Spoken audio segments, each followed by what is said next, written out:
This, this, this, this, AWS Info Service. this, AWS Info Service. this, AWS Info Service. this, AWS Info Service. this. AWS Info Service. We ended up talking about parapolitical themes and topics, and then somehow naturally the question arrives then, like, where is the kind of modern genesis, right, like of Yes. parapolitics, right? Like where do we find like the first false flags, like, and the first kind of organized infiltration of working class projects, like anarchist, communist, etc. And somehow, because it's assumed, I guess, it's assumed that anti-communism has something to do with the Cold War. I mean, it does, but strictly speaking, it does not begin during the Cold War.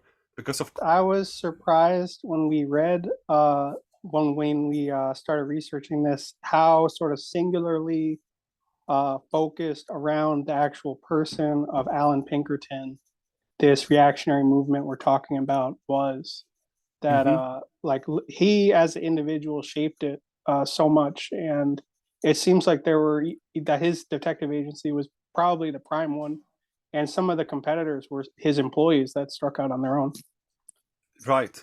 Yeah, I would agree. Like it becomes a kind of, I mean, the Pinkertons aren't necessarily a secret society. Like, we love to talk about secret societies, but they still somehow have, that symbolism of it. Like, even the fact that they have, the eye there, it's not an eye on the top of a pyramid, is it? It's not. It's an eye in the middle of a pyramid.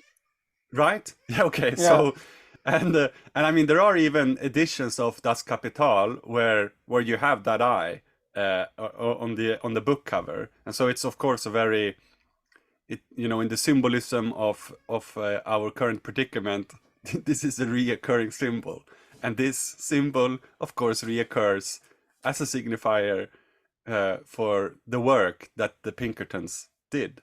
And as you say, yeah, it is a surprise, like, to what degree they keep on popping up in all these then signifying events that makes out the chronology of the working class movement in America after the Civil War.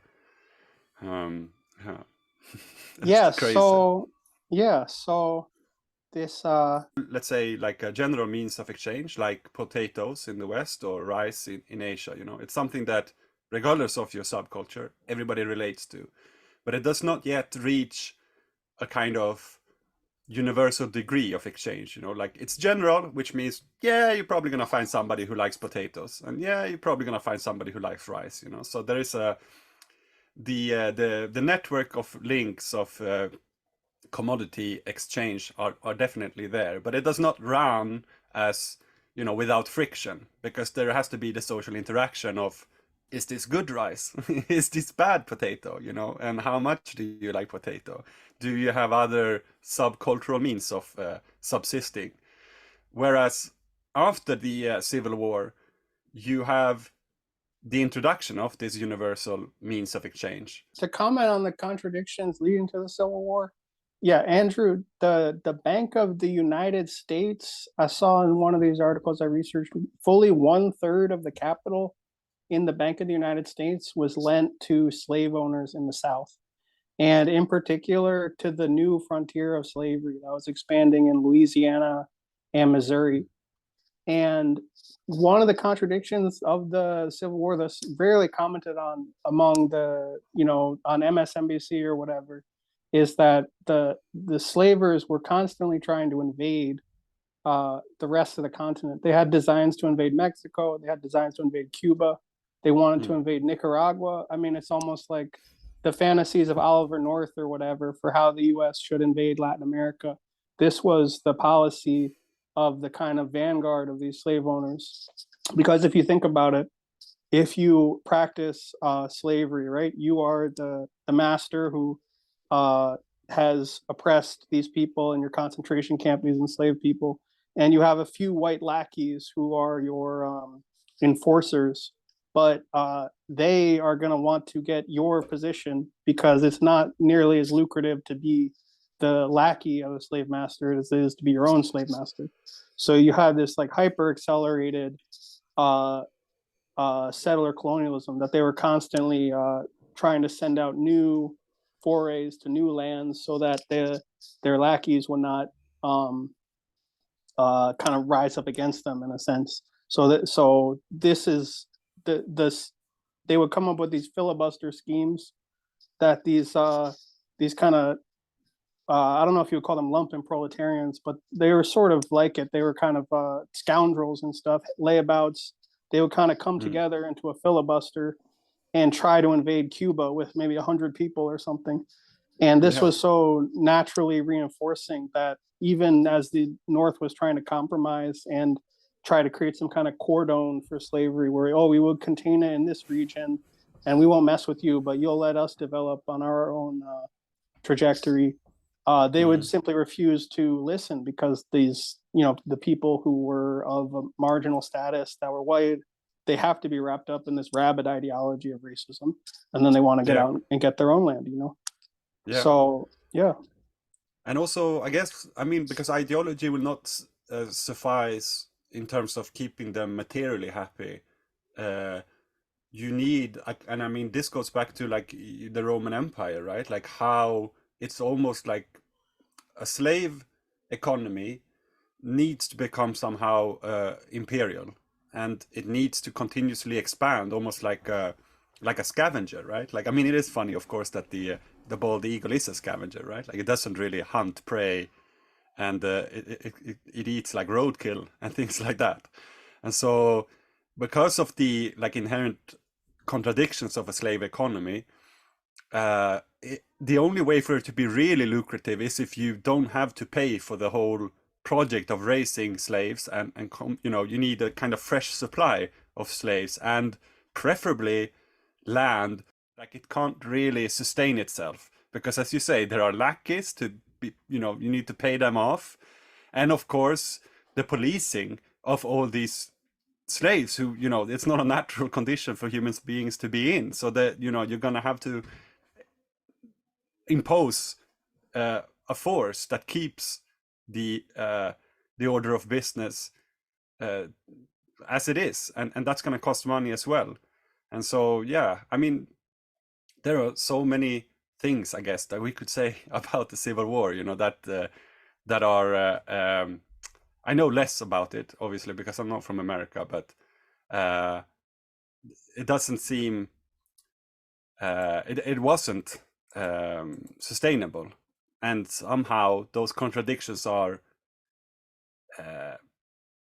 put forth, or like they show what they are in the Civil War somehow. Like the Civil War is an expression of the not incompetence, but like the impossibility somehow of a industrial society existing with a slave economy, like an agrarian slave economy primarily. Like it's a I think you mentioned policing, and that the slave patrols are the origin of modern policing. And as we'll touch on in a moment, Allan Pinkerton created the first national police force.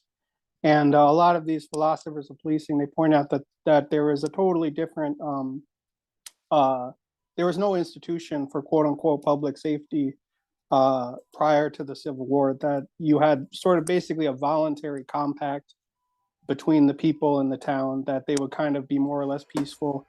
And then you'd have a magistrate for if someone came and caused a ruckus or whatever and beat somebody up, who would pay what, how much would you pay to the person you injured? And, or if it was mainly peasant on peasant, then it would just be left what it is. It would just be the traditional community forms, and there would not even be any institutional engagement with it. Yeah.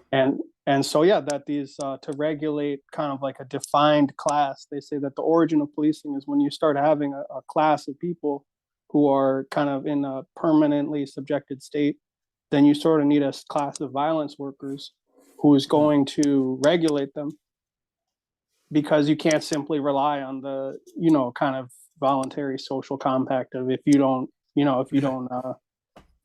Yeah, Right. because you've got constant suspicion in one direction. Spontaneously, it doesn't keep reproducing itself. Like you need to fuck with the conditions a bit to make sure that it keeps on happening. Yeah. Definitely, yeah. Like so I don't get lost like here in my notes. I'll just read out like what I had here in the beginning, that so that we can get up to the point which we are talking about, like the Pinkerton era, let's say. That yeah. So then, in general terms, we would say that the economical and social tensions then of that defined the Gilded Age America. And it's funny, I always thought that Gilded Age America meant guilds, as in like professional craftsmen groups, right? Like a guild, right? Like, but that's not what it means, right? It's gilded as in the golden age of America. Yeah, I thought it was more like Gold on the outside only. Gold on the outside only. Oh, okay, yeah. All right, yeah. I see. That's when something is gilded. Oh, okay, yeah. Okay, got it. Förgylld, I think we say. Yeah. All right. So, I mean, these economic and social tensions, then they were, as we said, rooted in this kind of fundamental direction, which the American economy had developed since the early 19th century, after the War of Independence. And for the listeners like me who don't have these numbers, I'm sure you were drilled with them in school, but we're talking 1775 to 1783, right? Oh yeah, they used to make you do the fascist salute with the Pledge of Allegiance. Yeah, right. Yeah, we were talking about like that in the Discord. I was finding so many like pictures of like kids just fucking hiling to the flag and stuff. It looked really weird. This direction, then, the economical and the direction of these economic and social tensions was defined by above all by the transition, as we said, from the agrarian to the industrial economy, which more and more became dominated by cooperations. Because in our analogy of subcultures, the only thing that can really organize the universal levels of exchange are, of course, cooperations, because these corporations somehow take it into account, right? This guy Armour was a hot dog company, and I think a gun company as well.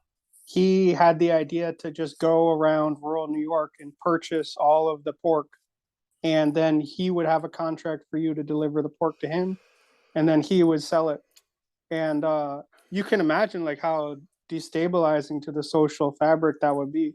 But that's how it all works nowadays. I don't think you could. Yeah. Except for some farmers markets or whatever. Yeah. And imagine also, I would take that bribe, I think. I mean, there have been positions where I would take the bribe of like, I mean, it's an anti-social bribe because you will no longer know your customers. But in exchange, you get a kind of certainty that this person will always buy. And so, and here we talk about the state, as a kind of social contract, right? And a social agreement that this antisocial tendency is not all that there is to be an American, right? But quickly we also find that's all there is. That's all there is. That's the nice thing about studying the capitalism in America, I think, is that with a purely settler colonial society that is now dominant, you can see the raw power of the development. And something like going and reorienting all the farmers towards a cash exchange is something that you needed this huge juggernaut of the state to finance. And in the South, in a sense, I think that by kind of because these slavers, they had this pure state-like authority within their domain, you're kind of seeing this exponential growth, but it was not going to play well with the Europe or the development of the United States to be a political entity. If you had these slavers going and starting wars every 5 minutes, that it would end up being one like a more marginal society that was largely dominated probably by financial centers in Europe, whereas these financial centers in New York City and whatnot in the north, they had originally had slavery there, but they had kind of neatly excised it and moved it southward. We see like initially that there is a kind of state influence to finance and coordinate this economic development.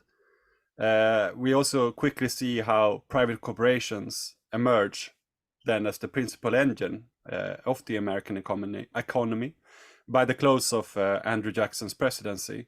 So we're talking 1829 and 1837, like right before the Civil War then. And during the 20 years after Jackson then, this development of a new mode of operation ultimately culminated as transitions of the economic base so often do, like we said, in another war.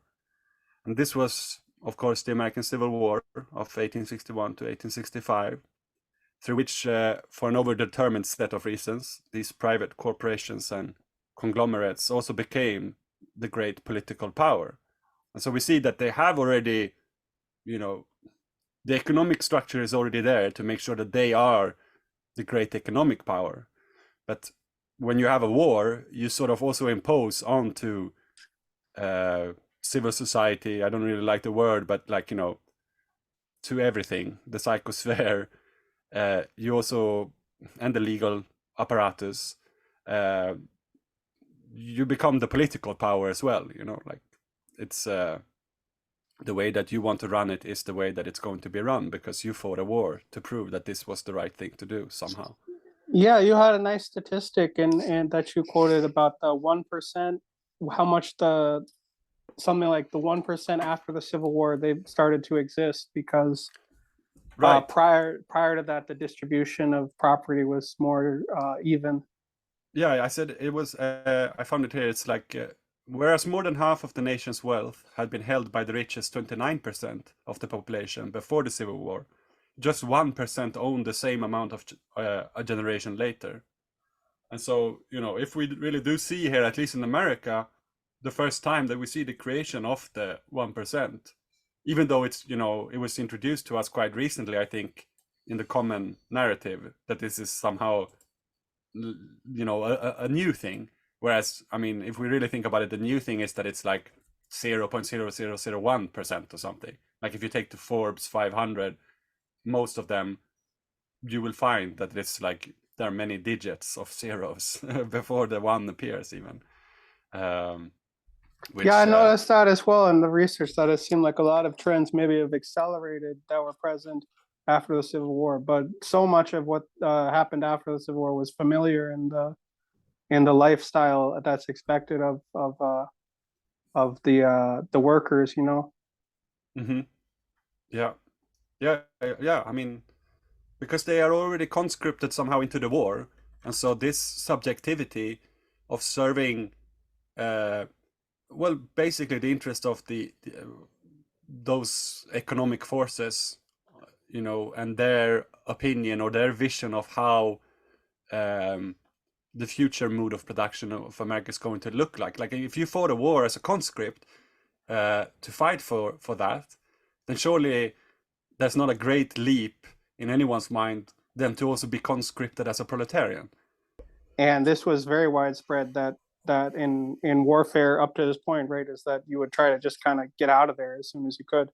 And the technologies of social control to keep your troops in the field and to point them in the right direction, this was something that came out of the war, along with the massive purchasing. So now you've got a new technologies of quality assurance and inventory.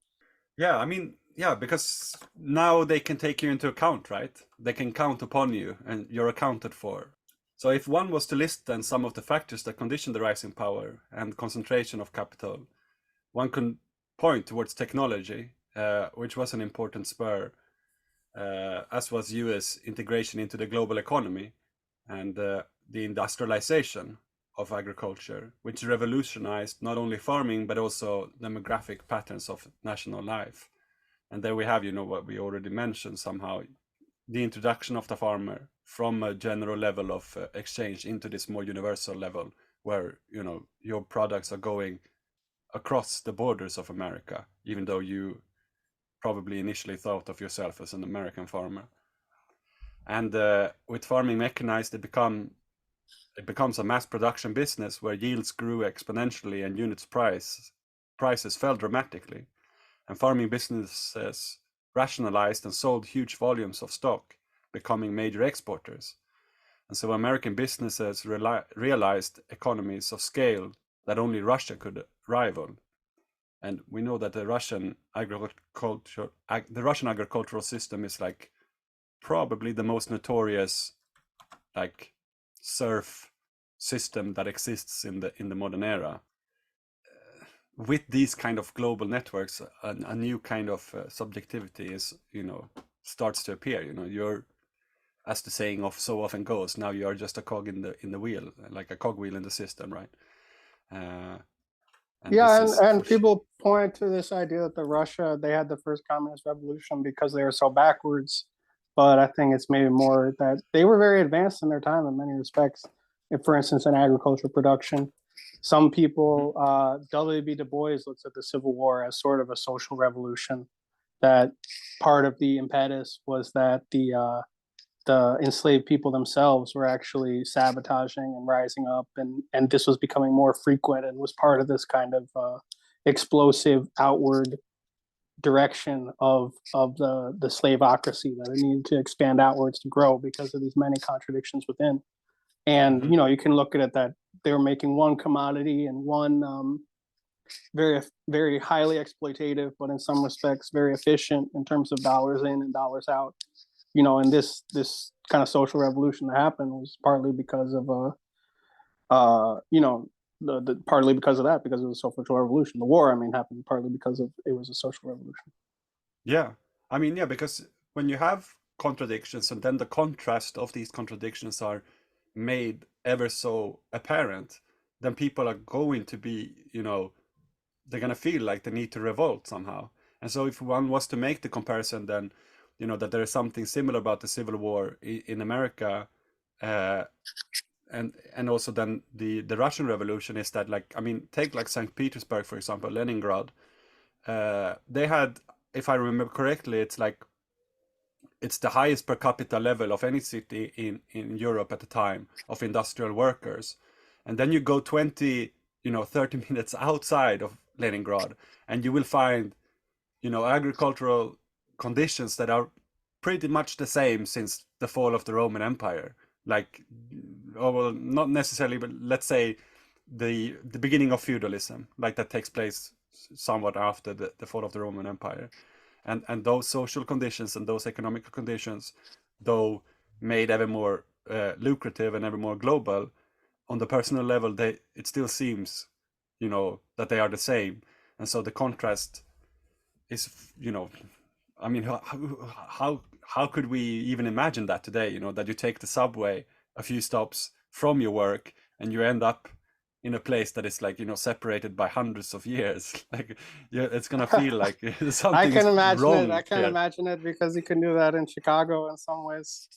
Yeah, I guess. If you go to certain areas, there's quite a lot of desperation that people, that the infrastructure is very old. That I guess there's people living in some abandoned houses and things that they're making do without running water and everything. So I think of Detroit, but Chicago is even a bigger car city than Detroit, right? And so, although it hasn't been as deindustrialized as Detroit, but still, because of its size, I'm sure that these things are going to appear as well, right?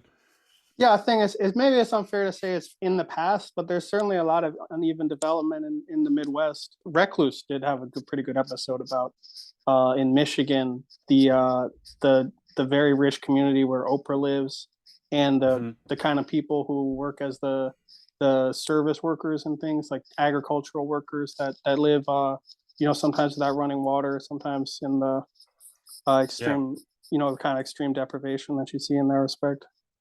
That's fucked up. And then they go to serve Oprah. I don't want to put the value judgment on people who are don't have access to resources, that they live in the past or something. It's uneven development, and that in some ways that could be how Russia's advanced, in some advanced towards the capitalist teleology. You have also a situation that mirrors the famous enclosure laws of England, right? At the same time here in the, I mean, they are about 200 years earlier or 100 years earlier in the UK. But then we start to see that independent farmers, well, in both United States and the rest of Europe, were driven off their land, and then which in Europe this triggered, you know, a mass migration to Europe, and in America from the American heartland to the U.S. industrial centers, placing an unprecedented stress on the labor market and the civil infrastructure and the social cohesion, primarily from 1860 to 1890, when the metropolitan population, well, ballooned and the rural centers started to decline. And so this then, the emergence of mechanized American big ag, together with primarily British colonialism, sent shock waves throughout the world, which reached unimaginable suffering during the Victorian Holocausts, which we did mention before, and I made some episodes about this on my show during the 1870s and 1890s, where, I mean, we don't really know, but maybe tens to up towards hundreds of millions of people starved to death. And it's like, because this time is remembered as the Belle Epoque, at least in Europe, we don't really, like, you know, we don't think about it, like, because this is the time then, of course, of cheap commodities in Europe, and so that everybody could sort of pretend to live the petty bourgeoisie life. You know, for the first time you could go to a shop and buy, you know, a cheap jacket made of cotton from India or something, and, like, you know, everything that we complain about today, like, well, maybe us on the far left not as much as the, you know, general discontent, which likes to criticize consumerism and things like that. But I mean, this is a really, really old thing, you know, like. This.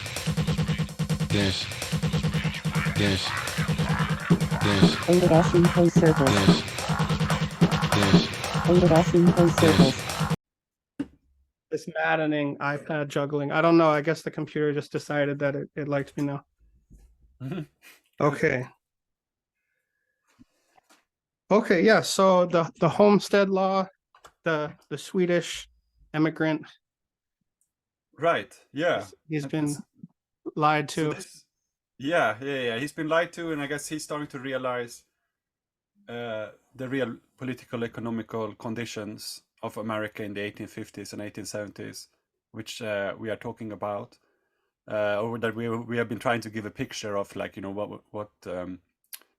what did the U.S. look like at the time of the Civil War, and what were the implications of the Civil War, the consequences, and somehow, well, the irony, I guess, is that, well, about 150 years after the enclosure laws in Great Britain, you see a similar tendency during this period of the 1850s to the 1870s, where, for example, the railroads received roughly 200 million acres of land, which, you know, that is the equivalent of the size of France, and several times the acreage handed out, you know, for small-scale farming under the Homestead Act of 1862. All right, so where does then the idea of anti-communism start to appear? Well, as we pointed towards already, we have the Civil War, which causes the beginning of a new labor market, like that hadn't existed before in America. But also because in this period, right after the Civil War and during the Civil War, of course, you have this already mentioned then great influx of Europeans to America, and so you have a glut on the labor market, which is what liberals, you know, describes as supply being higher than demand, and what any affected person calls unemployment, which of course creates an antagonistic contradiction between the proletariat and the bourgeoisie. So let's remind ourselves then of some of the fundamental interactions of this back and forth dialectics. Huge and growing disparities in wealth, health, and opportunity did not go unchallenged. It resulted in the organic mobilization of the working class for itself. Desperation and anger repeatedly led to major industrial conflicts that spread across vast regions and industries. Trade unions, as well as farmers and farmer labor alliances, sought to redress economic inequalities with varying degrees of success. But the plight of the working classes also fueled fears of their latent, malevolent powers, as well as a powerful sense of resentment among some prosperous citizens, who concluded that their economic inferiors posed a revolutionary threat with which the state was ill-equipped to cope. This resentment came with a transient denial that inequality was rooted in the fundamental conditions and relations of society, all the things that we just talked about. Acknowledging the structural basis of poverty and inequality risked reinforcing an unwelcome sense of the contingency and fragility of the American dream, which is, that's nobody in power wants to do that, point towards this fragility. So this combination of fear, resentment, and denial culminated in the birth and support of a doctrine that styled labor organizations, industrial action, and unemployment relief as illegitimate and even subversive threats to America as a civilization. This doctrine provided vital and effective political cover for a campaign of repression that was unleashed not only to suppress the working classes' industrial organizations and aspirations, but also to altogether discredit the politics of class. Although the characterization of labor organizations as an expression of communism began before the Civil War, the rapid rise and fall between March and May 1871 of the Paris Commune first raised the serious prospect, in at least some Americans' minds, of a local workers' revolution.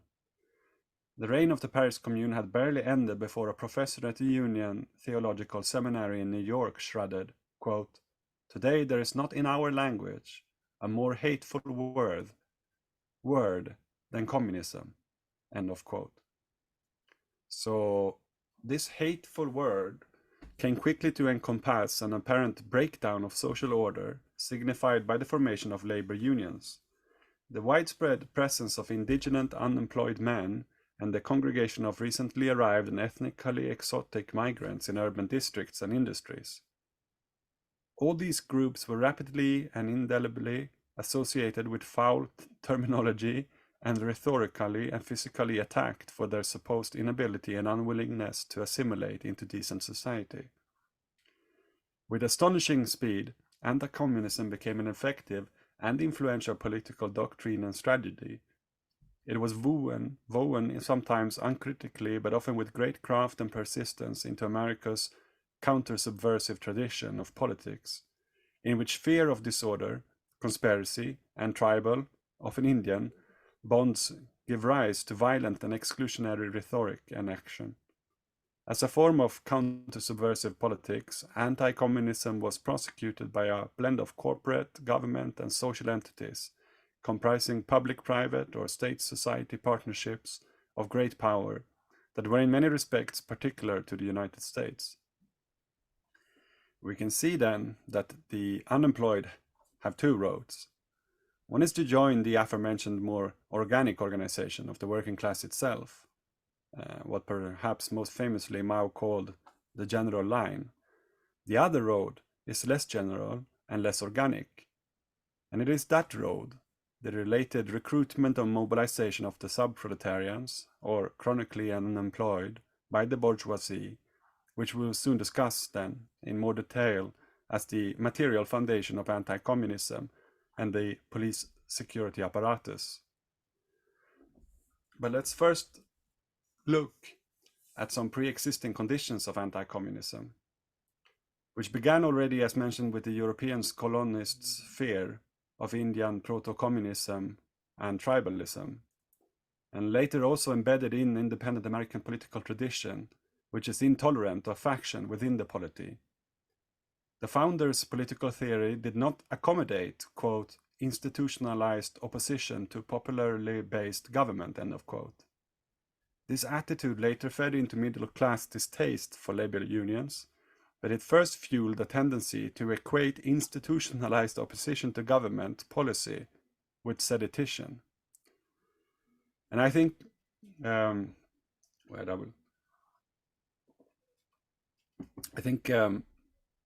this word sedition, first off, I think it has something to do with, you know, the Montesquieu notion of the separation of power, which is, you know, a fetishized justification of parliamentary fundamentalism. Yeah, it's sort of a bit related to what we were saying about the Lords Compact, that the, you know, these bourgeois ideals of democracy, they're all a bit hypocritical, because it's just about how these lords are going to relate to one another, you know. Then the separation of powers is handily set aside when the class that actually has power unites to suppress these you know, the workers that the wealth is made on their back. Right. And I also think it makes, you know, because it makes it look like if there is separation of power, it makes it look like as a whole, the parliament is a noble apparatus somehow, you know, that it does not wield power because there is a separation of power, you know, so that only the internal clashes within a parliament, you know, they themselves represent all contradictions of the rest of society. So if you were to raise an objection of any other kind, you know that you are an Indian who feels that, you know, your land has been taken from you with force, unjustified force, or if you're a worker who feels like that you're not being paid properly, or, you know, more modern notions or conflicts about like how you want to live your life, like, you know, if you're gay or you're transsexual, etc., then it's like, if these contradictions don't appear within the parliament, you know, then they're not really worthy of attention somehow. And if you were to do something about it, then again, this is equated with sedition. And so I also like then. I think and that's sort of what the next topic that we talk about is this after the Civil War, almost immediately after, you pointed out that they had this compromise with Rutherford Hayes, the Franklin Gowen, the railroad CEO. No, not Franklin Gowen. Franklin Gowen's subordinate, Thomas Scott. He made a deal between Rutherford Hayes and the Tyndall, who was the forgotten nobody, who also ran, that Rutherford Hayes is going to be the president.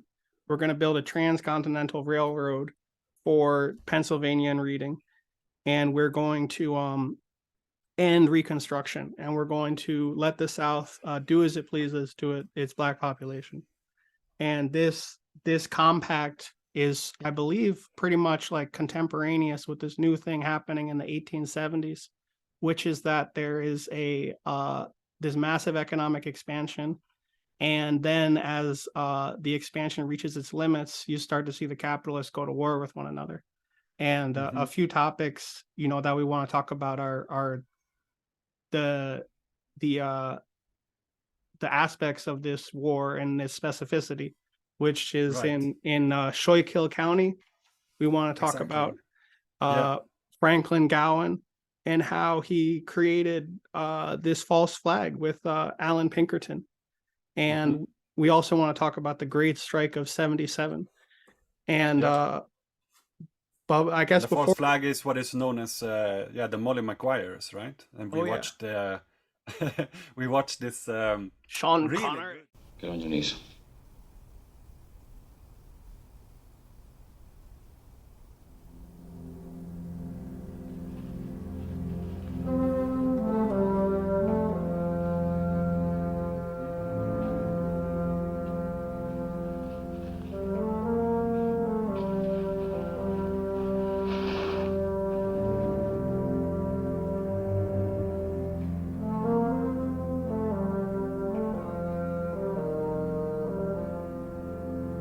I'll explain to you the objects of the ancient order of Hibernians. We are joined together to promote friendship, unity, and true Christian charity among our members. You are expected to keep all matters a secret in your own heart. None of the workings of this society are to be occult to those not known to be members.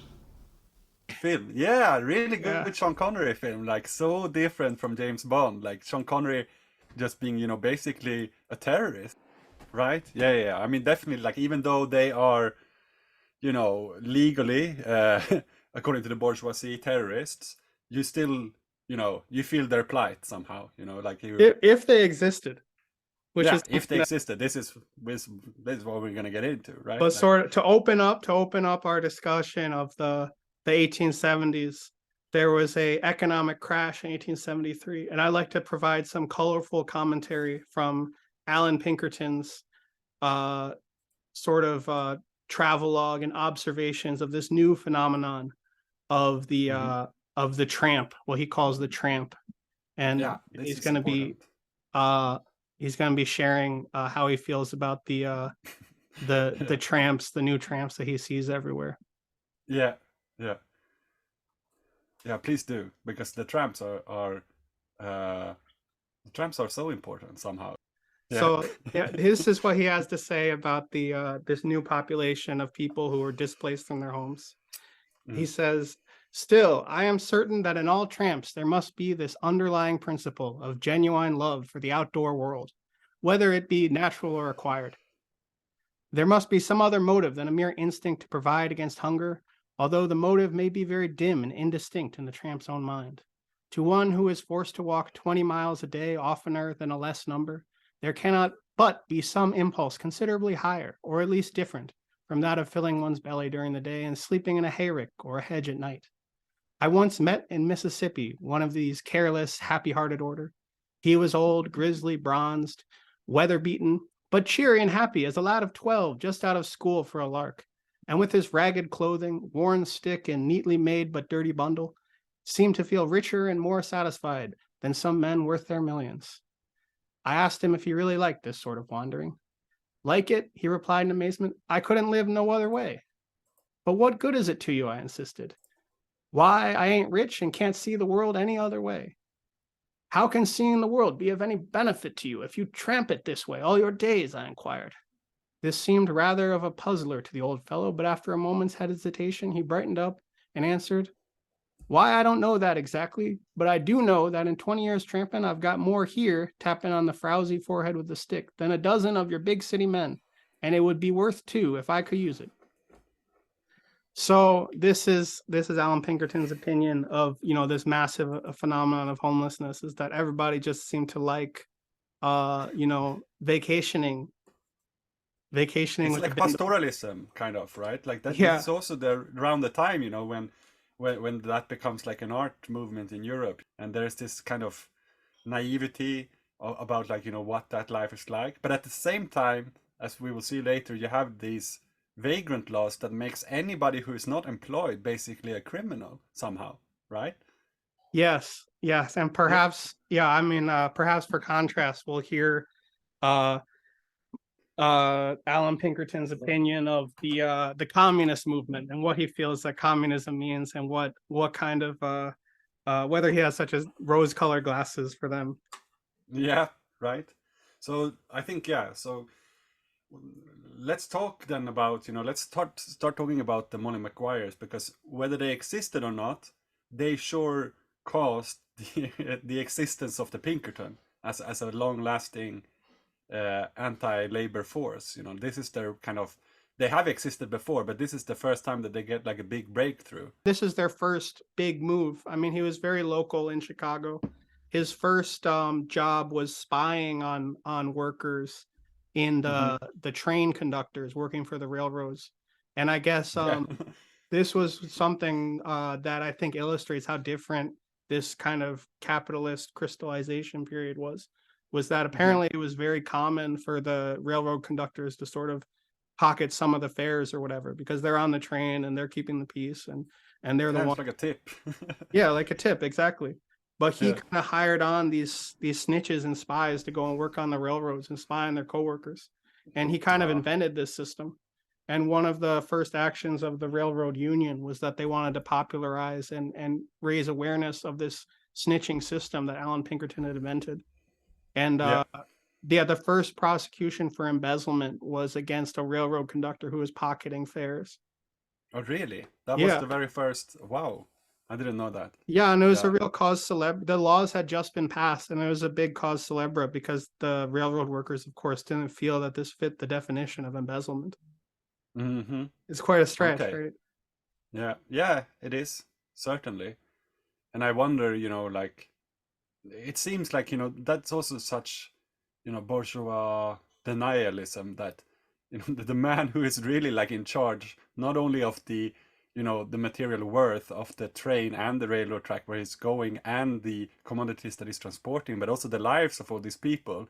And still he's, probably paid less than, their receptionist or the clerks who work in the and definitely less than the people on the board of these corporations, but like somehow these people who are like at the very center of actual administration in terms of practical, putting things into effect, they are just, yeah, who cares, like And when he he's a signed on, conductor.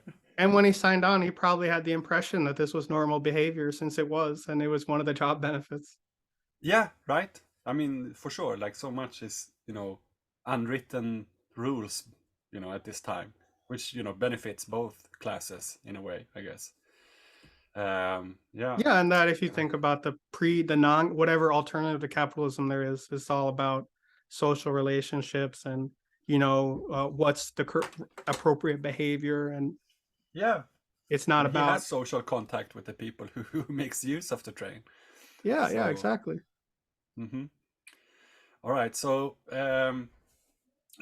so what was the Molly Maguires then? First we hear of the Maguires in America is his investigation, Allan Pinkerton's own investigation. And the Yeah. origin of this investigation was that this man, Franklin Gowen, who was the CEO of the Reading Railroad and who at this time would have been the employer of this other fellow, Thomas Scott, who struck this grand bargain to end Reconstruction and build the Transcontinental Railroad. He was Mhm. purchasing coal land throughout Pennsylvania and throughout, especially in Schuylkill County, because the price of coal was oscillating wildly. And they were constantly running into this problem where they would overproduce and then the price of coal would fall and then you could not make a profit mining it. And they had already sort of shifted this loss onto the local operators by making them sort of they just got whatever the price was and they had to do all their expenses or whatever. So it's like subcontracting. Oh yeah, and so they were in the process of trying to fix prices between the coal operators, and this was something that they actually at one point tried to encourage unions, because if the unions went on strike, the unions could kind of limit the production of coal. So at one point, some of these coal companies were encouraging unions during this era of free competition. But essentially, they entered a few compacts in the beginning of the 1870s, and they were all people were cheating all the time. They would get a compact going for a year, and then a few operators would cheat, and then once someone's cheating, everyone wants to cheat. But this guy Frank Gowen was very committed to developing a coal cartel, and he was basically the leader of the coal conspiracy, trying to get everyone else in line to keep the price of coal fixed and keep the production fixed. And he had a very long range view that he wanted to popularize coal as a fuel. So it's quite conspicuous to me that he was so personally invested in trying to control the coal trade.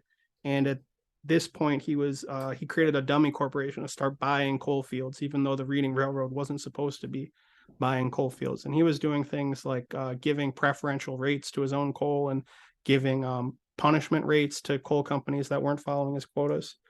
But it's quite conspicuous to me that this man who was trying to take over the coal fields hired Allan Pinkerton to go and investigate this organization, which had not really been written about in a newspaper before. Right.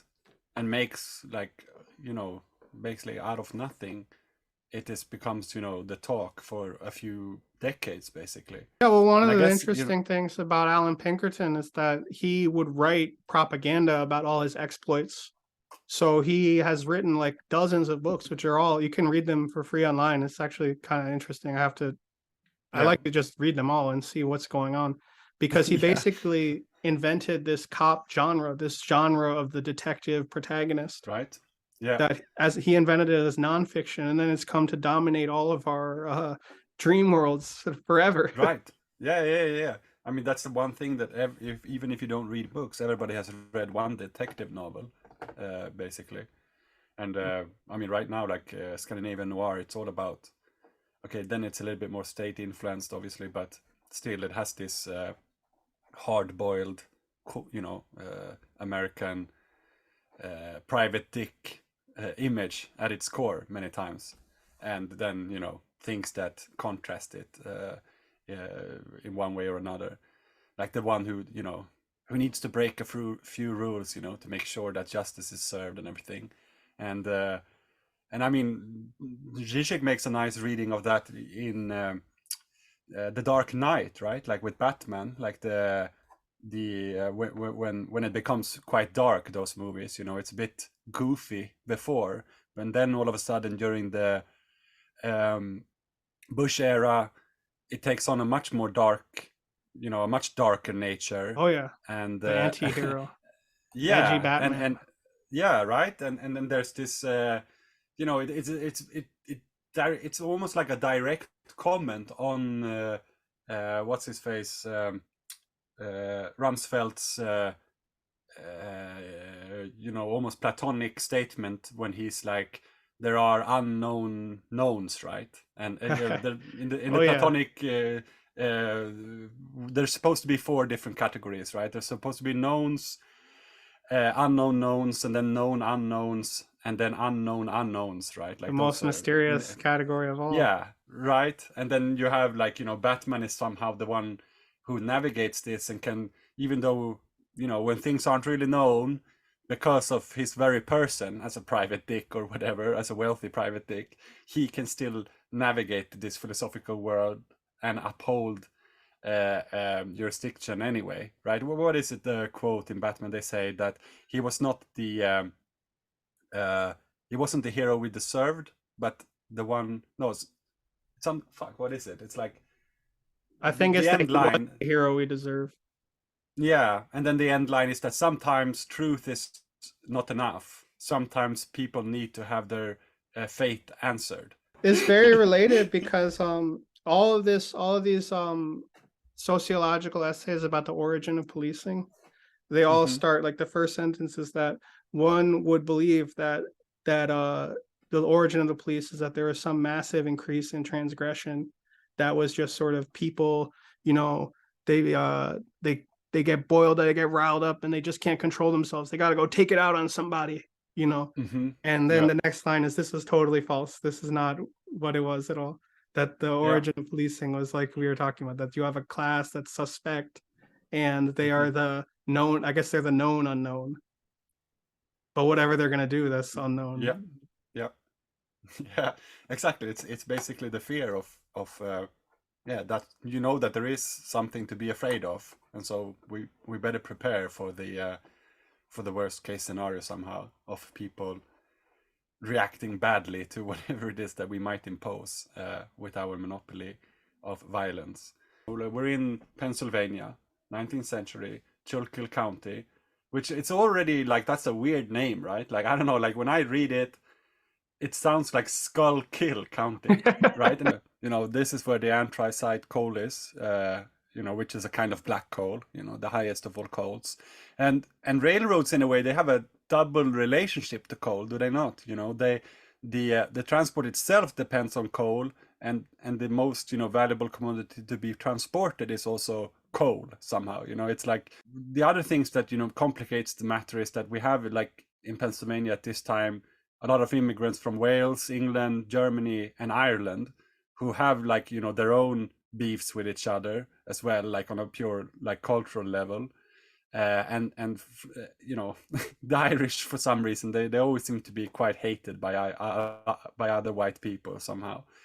And in 1868, an Irish immigrant who had been, working in coal mines back in England, formed the Working Men's Benevolent Association, the WBA, and seen his main objective of trying to improve pay and working conditions, they were, well, on the face of it, those were the objectives of the Working Men's Benevolent Association. And as if you watch the film, you'll see, but it's also, common knowledge that the conditions in the mines were obviously horrendous, and that, what they had to endure were things like, accidents, floods, fires, and explosions. And I got one piece of statistic that said that in one 7-year period in Schuylkill County, 566 miners were killed, and a further 1,665 were seriously injured. I mean, that's staggering. That's really crazy. 7-year period, and you have almost 600 people dying, at work, in a pretty fucking horrible way as well. You gas to death because a shaft falls in on you or something, or you just blown up by dynamite or something. So one can understand that these people who are working in the mines are they have the potential to be probably the most revolutionary of all the proletarians somehow. They have the most hatred and the most discontent in relation to their employers. And as Sean Connery said, that there's better places to hide than down a mine. If you're making it a choice between getting killed and a little information, well, I'm wanted for shoving the queer. What else? That's a bellyful right there. They put you in jail for passing homemade money. There's better places to hide than down a coal mine. Yeah. You really have to put in some of the quotes from that film, especially his speech at the wake, right? They have an Irish wake of some old timer that has just died, and I don't know, it was really touching. I think the way he, throughout his life he never made any noise or something like this, and he's like, but can they hear you now? You won't die like him. You won't go quiet. He never made a sound. As near to him as I am to you, and I never heard him go. Not even a peep. Not even the sound a bug makes when you step. Not even a rattle of his throat to say that he was gone. He was always a soft-spoken man. But never a sound of his own. 42 years in the pits. Not even an echo left hanging in the air.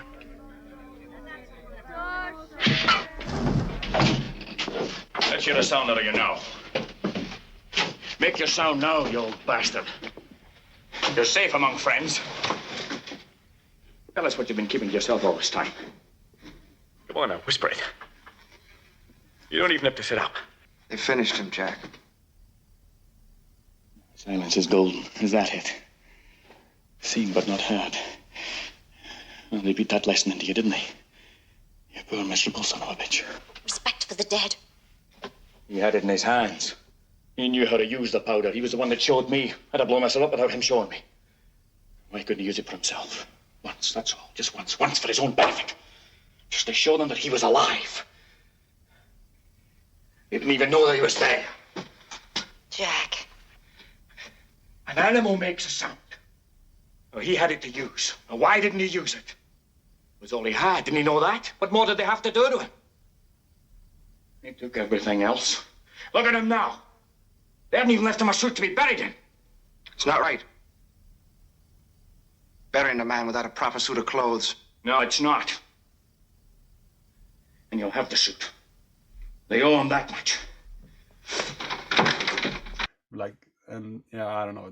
I can't do Sean Connery. I'm sorry, but It was good. I thought it was good. Yeah, and I don't know.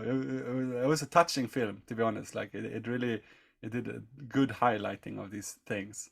And so we have also I found another one, a really big disaster that took place in Avondale Colliery in 1869, when a fire killed 179 miners, which resulted in Schuylkill County passing legislation that stated that all miners had to have more than one opening, and that it was the responsibility of the mine owners to provide effective ventilation. But obviously, state mine inspectors were employed, but because of the powers of the mine owners, which we have already hinted at, the legislation was rarely enforced, which means, John Sinney, again, was a moderate trade unionist who believed in negotiating with the employers and strictly forbade the use of violence by his members. So, this is the official stance of the Working Men's Benevolent Association.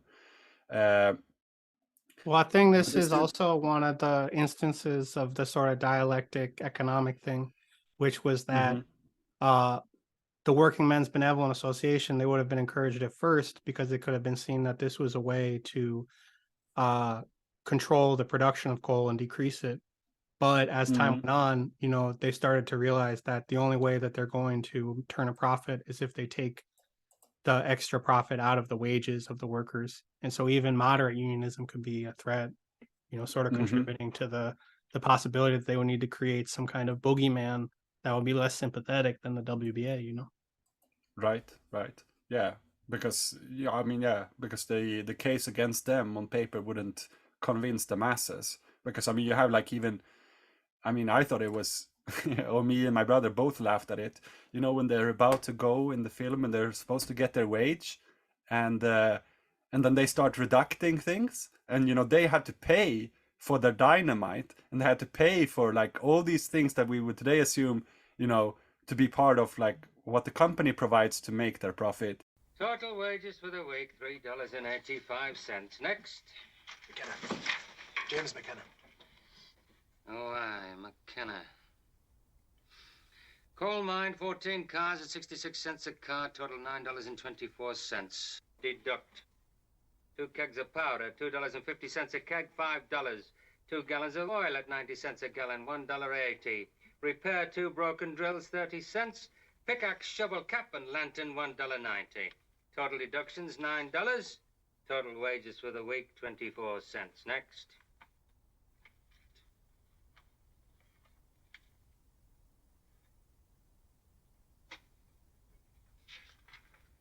Next. They still have to pay for these things, like the tools and the equipment, and they are reducted from their pay, which at the same time I'm thinking that's stupid. It's stupid.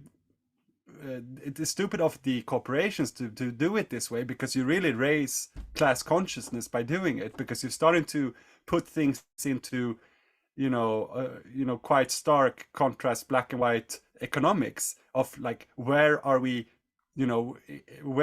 usurping the surplus from your labor, and they're telling them this every time they go. Yeah, if memory serves, it went down from something like $5 or something down to 25 cents. Yeah. Yeah, and they're just standing there being, told to their face, little by little, how these reductions are being, carried out, which is, that's not good if you want to keep your workforce docile.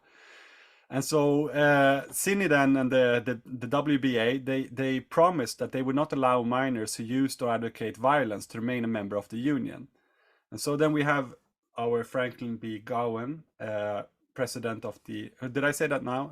Right? How do I don't know. his... Yeah, all right. As good as mine. Yeah, and so he's, right, you said, he's the president of the Philadelphia Reading Railroad. And he was unhappy about, the increasing power of the WBA, obviously. And so Gowen's company owned a large number of coal mines throughout Schuylkill Country, this you already said.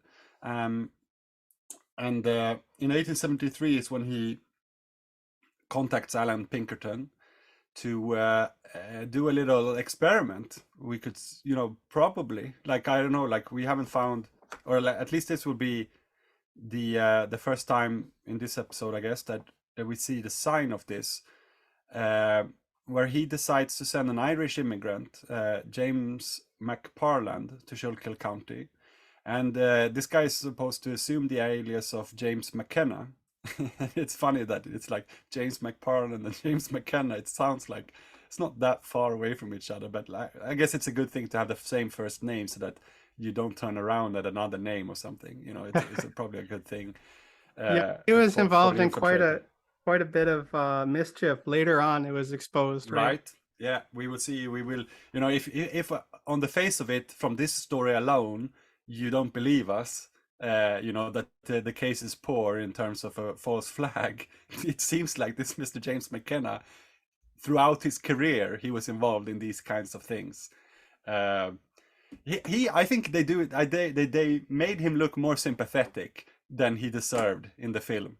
Like he really felt like a quite agreeable person, but yeah, at the this same was time, a bit disappointing. He had his speech about how you've got to get what you want, last season. right?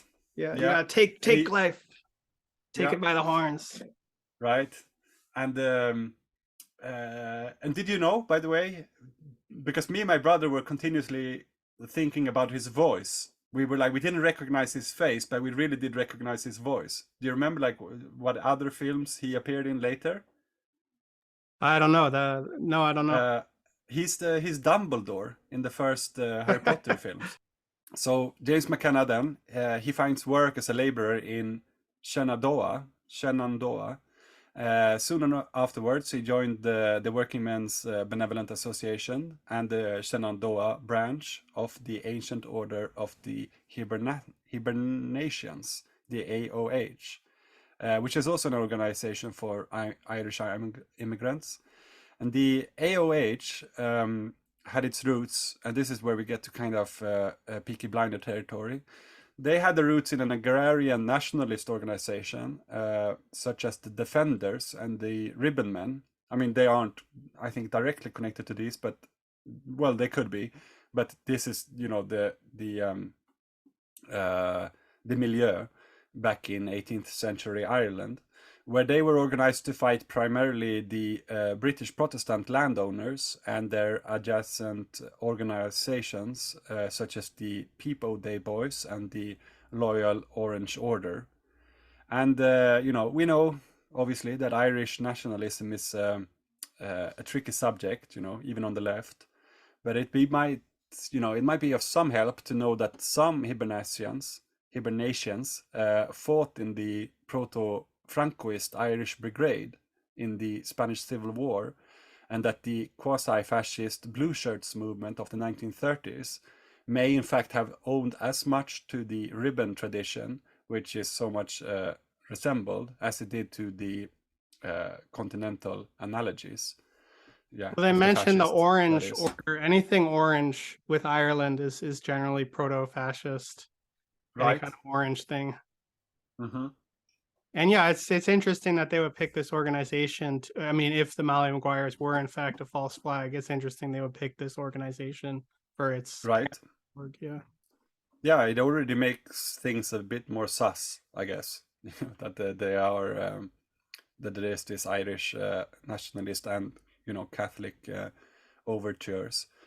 And so, well, back in Pennsylvania then, after a few months of investigation, James McParland reported back to Allan Pinkerton that some members of the Ancient Order of the Hibernians, I'm never going to get this right, it's so tricky, Hibernians, were also active in the secret organization, the Molly Maguires. McParland estimated that the group had about 3,000 members. Each county was governed by a bodymaster who recruited members and gave out orders to commit crimes.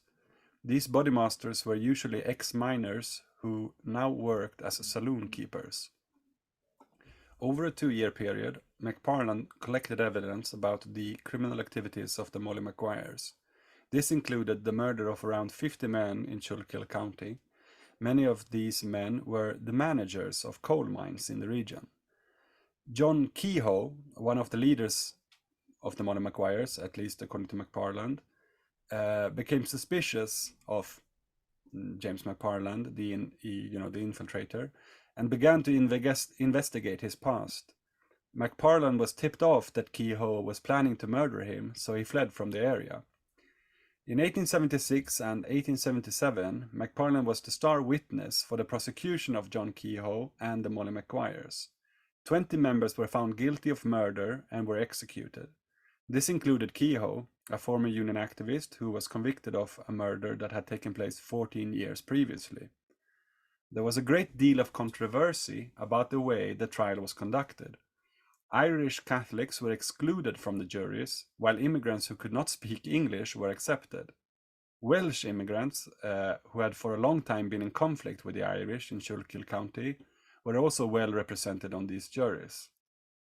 Most of the witnesses who provided evidence in these cases were, like James McParland, on the payroll of the railroad and mining companies, who were attempting to destroy the trade union movement. In other cases, defendants were persuaded to turn state's evidence to help convict their alleged collaborators. It was also pointed out that most of the murder victims were employees of small coal companies that were later taken over by the Philadelphia and Reading Railroad Company. Yeah, that's quite a bit of a red flag, right, for the sus. Right. Like, if they are a terrorist group, why does it just so happen that they attack everyone except the, Philadelphia and the, Reading Railroad Company?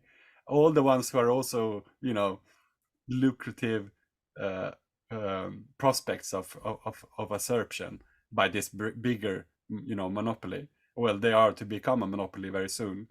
And some historians have suggested that it was the company run by Franklin B Gowen and the man who initiated the original investigation that indeed had the most to gain from these murders and the destruction of the emerging trade union movement. So he does a kind of, a double here. Like, he takes away all his competition, professionally speaking, and also the emerging trade union movement. So, yeah, and I think, I don't know if you mentioned this, but I think there was an ethnic aspect to a lot of the murders, that they were targeting the Welsh and non-Irish people that would sort of so turn one against the other, divide and conquer and all that. Okay. Yeah. No, I didn't. I only got the ethnic aspect in terms of like witnesses, like that the ones I just mentioned. But yeah, I mean, that makes sense as well. Like, make use of everything possible, I guess. There is one interest, so if we label this an interesting suspicion, this notion of ours, then we also find that this reaches a peak in historian Joseph Rayback's 1966 volume, A History of American Labor, where he claims that the very identity of the Molly Maguires have never been proven. And so here Rayback writes, and I'll quote, quote, "The charge has been made that the Molly Maguires episode was deliberately manufactured by the coal operators with the express purpose of destroying all vestiges of unionism in the area. There is some evidence to support the charge. The crime wave that appeared in the anthracite fields came after the appearance of the Pinkertons, and many of the victims of the crimes were union leaders and ordinary miners.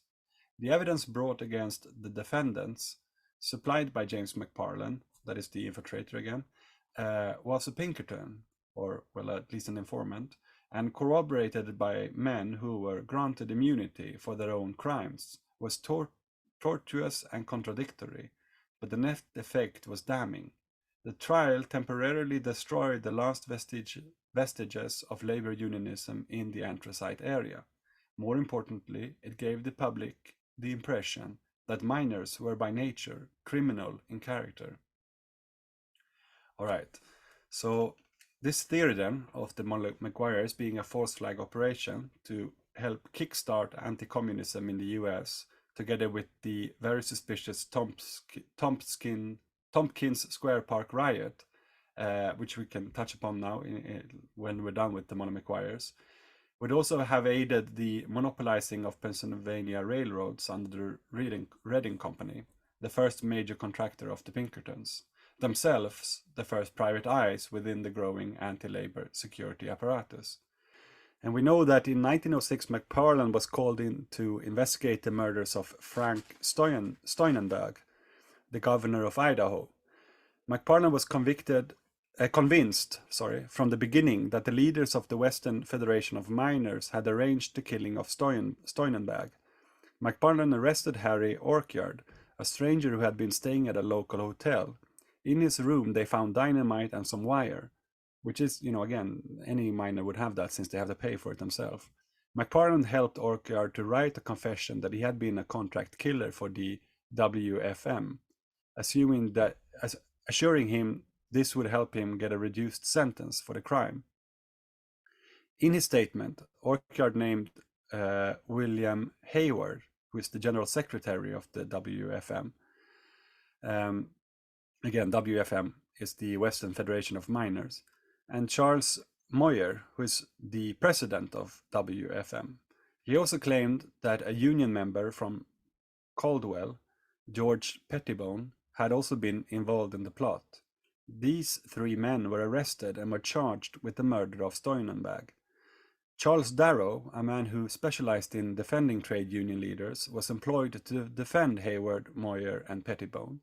The trial took place in Boise, the state capital. Is that how it's pronounced? Boise, I think. And Boise.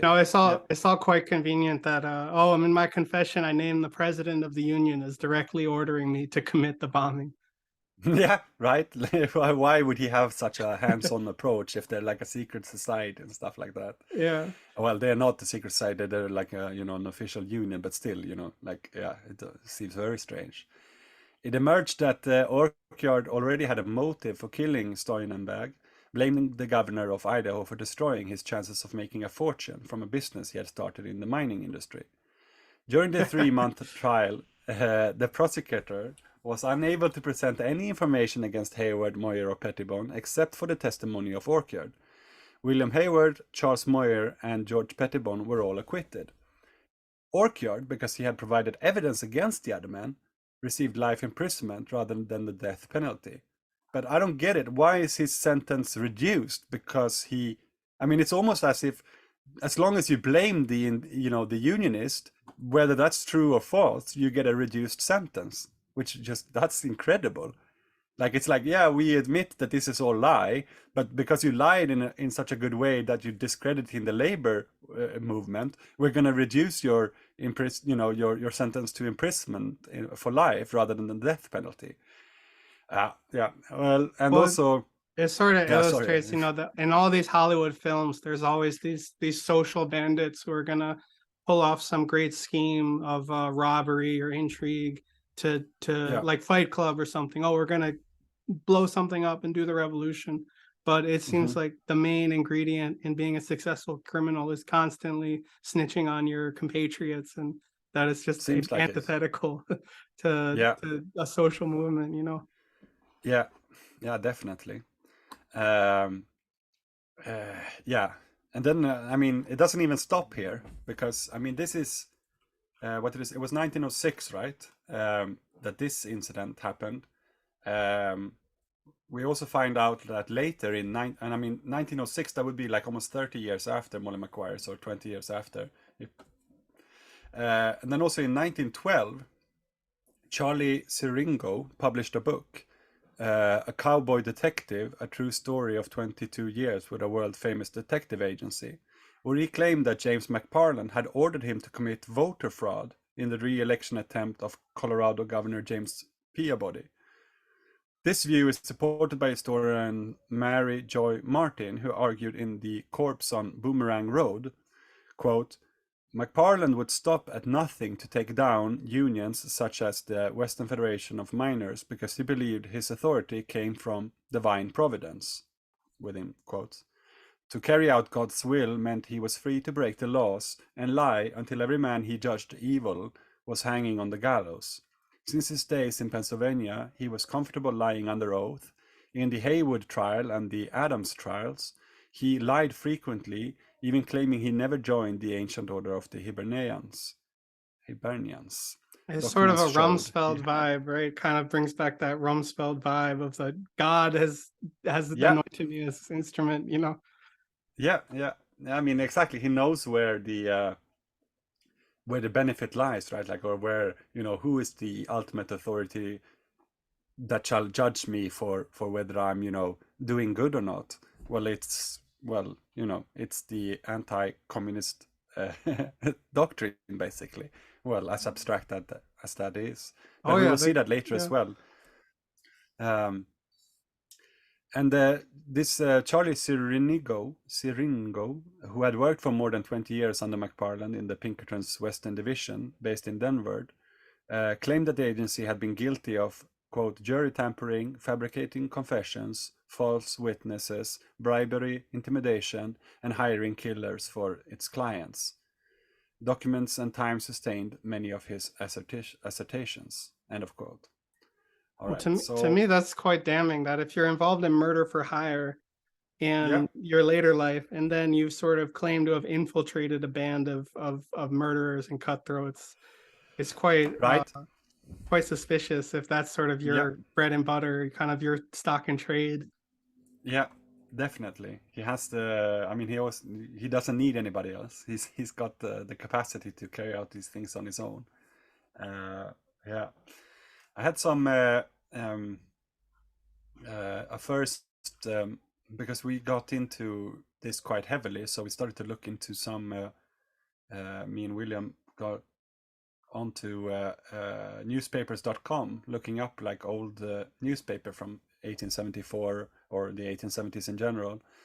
And there's one like newspaper, just so we get a better feel of like, how like it does take a bit of a turn, like, so, the creation of the image of the Molly Maguires, it changes a bit over time, and it also changes depending on like who are we talking to, like who is the media apparatus addressing.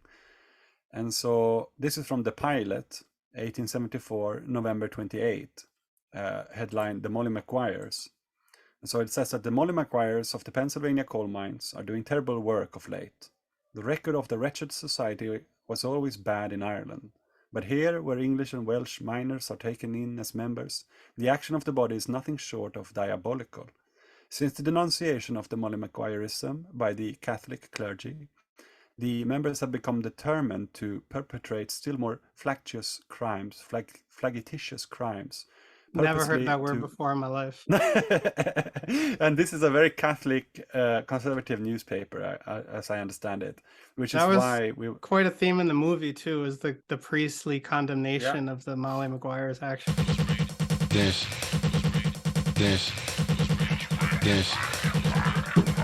Iridescent play circles. Yes, the pubescent gladio.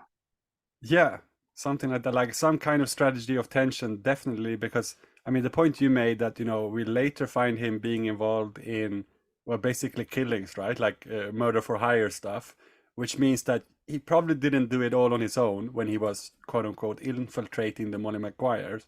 He must have had some kind of team of killers. Yeah, and he probably got on well with that sort, right? Yeah, and then like, and if they did then all the things that they claim that the Molly Maguires did, then we have like a lot of murders and a lot of like bombed railways, and so it's basically manufactured terrorism, like state manufactured terrorism. Well, not really state, since it is the guy that we are supposed to look into a little bit deeper now, Mr. Franklin Benjamin Gowen, and the Reading Company, via proxy of the Pinkertons, via proxy of McParland, who is doing these things. Well, that's the picture we're starting to get, right? Definitely. Yeah, so if we let's dig a little bit more into Franklin Benjamin Gowen. We already got pretty much the motives from your introduction earlier, and it's we see where he's coming from somehow, because after assuming control of the Philadelphia and Reading Railroad Company, Gowen determined to rival other railways as a producer as well as a shipper of coal. To help finance his plans, he ordered, which is what you were saying earlier, and to help finance his plans, he ordered workers to accept a massive pay cut and publicly associated their unions with the fanatical Mollies, whom he accused of directing a campaign of terror against anyone who opposed their nefarious plans. Yeah, cui bono, right? Yeah. Yeah. Constructing a powerful and enduring myth that denied Irish coal miners all rationality and any motivation other than inherent depravity, Gowen implemented two cardinal political strategies. And I mean, this is textbook stuff from now on. First, he portrayed the Mollies as, quote, part of a national and international network, end of quote, of murderous Irish militancy. Second, he portrayed the men implicated in murders of mine managers and owners as well-organized and subterranean arm of the trade unions. In concert, these strategies enabled Gowen to entangle the Mollies and the miners' unions, justify the destruction of both organizations, and advance his attack on the legitimacy of the labor organization. Gowen was careful to associate local union leaders with the Paris Commune and the International Workingmen's Association, that is, the First Internationale, the political arm of various socialist, anarchist, and trade unions founded in London in 1864. I mean, to him, this is all a big conspiracy, right? Is what we're getting. Yes, I This actually assertion- have it in his own words in his book. Yeah. Yeah, so when we're ready, do you wanna I'll write have the- to read that. Yes, so I do not do you want to write, I do want to speak on it. I'll That's speak what I on it, should yeah. have said. Yeah. Let me just Preach. find the So yeah, this was his opinion of the Internationale. So he said the Russian, Bakunin, and Karl Marx offered an extremely radical and businesslike plan, which the Congress, after dissension, adopted. Among its dogmas were these: wages for labor must be numbered with the things that were and are not. Salaries must go as serfdom had gone, and as slave labor would go. They must be replaced by associated labor. This was to be developed and fostered by national aid. I think it means mutual aid. It held that no man had a right to call anything his own which he had not purchased by the labor of his hands. Marx's platform declared that the working classes were enslaved. They must be emancipated. They must bring about this by conquering themselves. And so then he goes on a bit about that, and he gets to how he felt about the unions.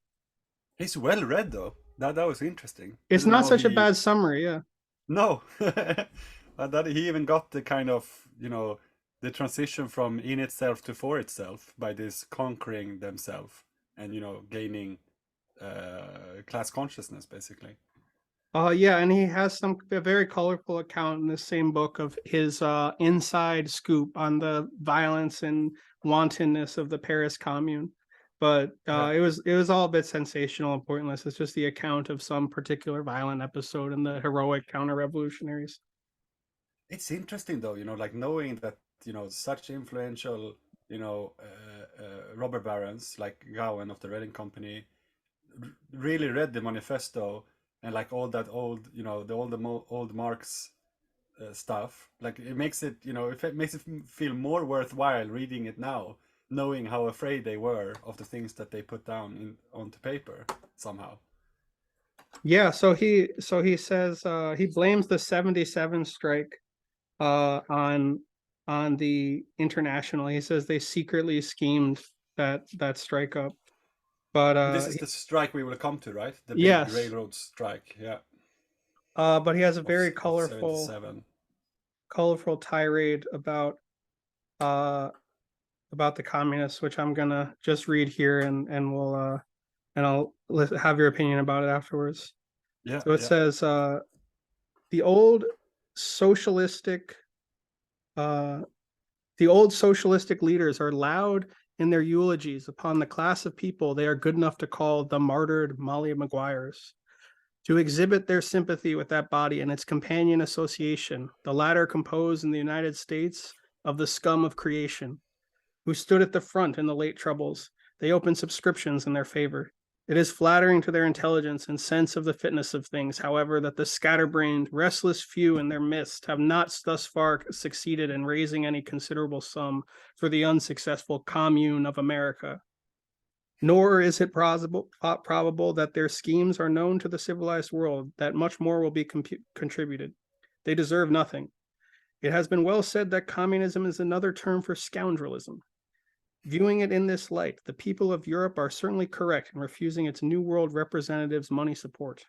Communistic law boldly assumes that the vagabond is as good as the honest laborer, and that the vagabond again. Yeah, who he said was such a great, picaresque figure. Just the other paragraph. The laziest loafer of the slums has the same claim upon the fortunate of mankind for bread and drink, clothing, comfort, and protection that the industrious economic citizen has. There cannot exist a more cowardly doctrine that all men have equal rights in property. Rights are obtained by rates of behavior. They are not inherent in man, but come through labor and thought. The representatives of the communes, if judged by this standard, cannot be made shabbier than they really are. They are, in their days and nights of power, confessed thieves. They repudiate all relations with decent society, and decent society repudiates them. Sneak in at your kitchen and filch from your larder when your back is turned. Steal from your hen coop or smokehouse under cover of night when honest men and women sleep. They tell us they must have bread, yet earn nothing. They are of the sort that have never done anything and never will do anything from choice. Constituting the real and effective force in all riots, they swarm to the theater of fresh troubles and hang about the purlieus of threatened cities like unclean beasts and birds which sniff the scent of carrion in the air. They fatten on the misfortunes of their betters. They assume to lead good men and do lead them to destruction. They stood at the back of the locomotive brotherhood. Out upon them. They deserve only severe punishment.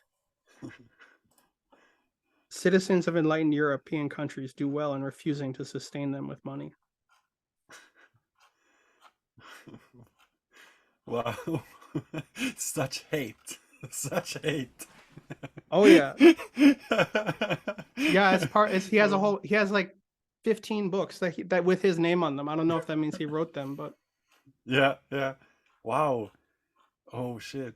Like now like especially with this, you know, with the appearance of outing the vagabonds again, at the heart of kind of you know, the idea of totalitarianism is that there always has to exist, you know, this law that anybody can be you know, condemned by, like everybody's guilty in some way or another.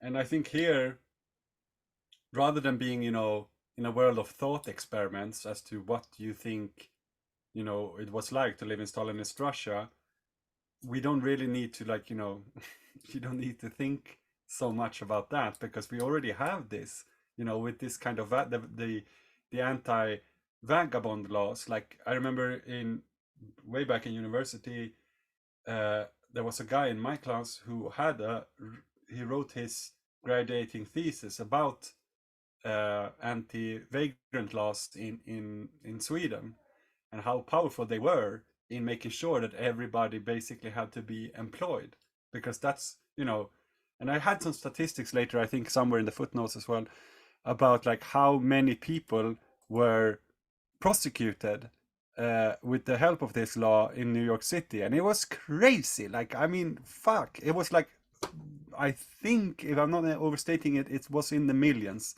of how many people who had been suspected or I hope, wait, if I search here quickly, if it's vagrant or that's quite shocking. Yeah, it was really crazy to you know, the extent they went to make use of this law. And it is the perfect law, basically, because you can stop anybody for it, right? And you can ask, are you on the way to work or not? And if they say no, well then, you know, then they are guilty of something.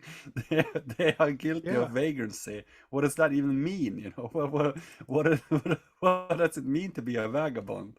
I thought that was like, you know, yeah. I mean, in their own writing, like, you know, that you gave a taste of before by Pinkerton, you know, it really had this pastoral image, and that's a painting. You know, that's literally a movement of painters during the 1800s who made up an idea of what they thought classical Greece looked like, and you know, are you going to use that painting as a kind of image? I think it was ironically contemporaneous to Enclosure, that this myth of the countryside was created at the same time, presumably with some of these land grabbers as patrons. They were creating these myths of the idyllic countryside. Right. Yeah. Yeah. I mean, you gotta have it, right? Like when the only thing you know for sure is that you've destroyed something. Uh, well, then you gotta sort of also you know, have an idea of what it is that you lost, but which you never really had. The only thing that really did happen was, of course, the enclosure loss somehow. That's real shit. Uh, yeah, that's real shit. Yeah, I Well, mean, this vagabond law, I think is very important, and that's very interesting. The numbers. I mean, I wonder if you could create some kind of equation of what percent of the population was, being yeah, prosecuted and what yeah, percent was working and what percent was the bourgeoisie. Does it add up to 100? Were there any free people? yeah. No, yeah. I really hope I get to the.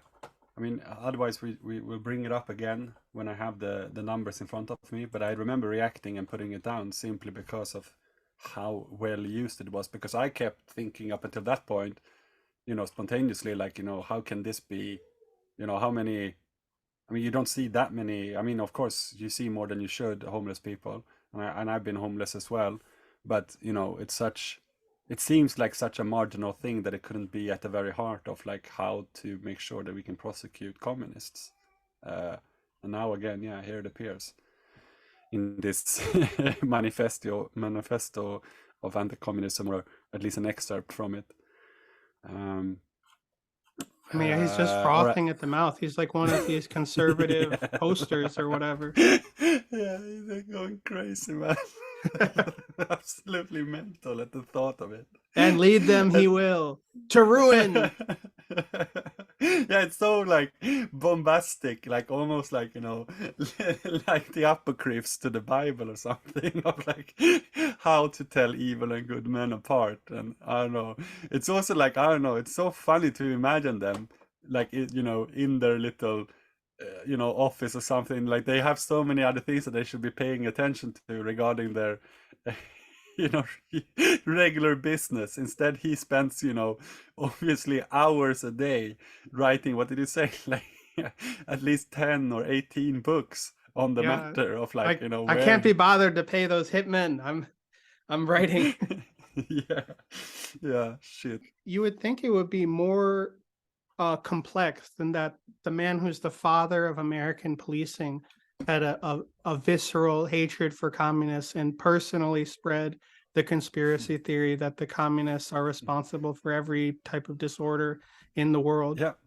You'd think it would be, oh, well, it wasn't like that. It was that this idea was around at the time, and there were a few different business leaders who could, but it's quite shocking when you really Yeah, yeah, it's so on paper, and that's also the like kind of wonderful thing somehow, that they are so sure of themselves that this is way before there was any idea of trying to hide it. Like there is no Cold War, there are no spies in the way that we think of it, with secrecy and stuff. Like they're putting it out there because putting it out there is part of it, according to themselves. Like we need to make sure that people understand that this is how bad things are.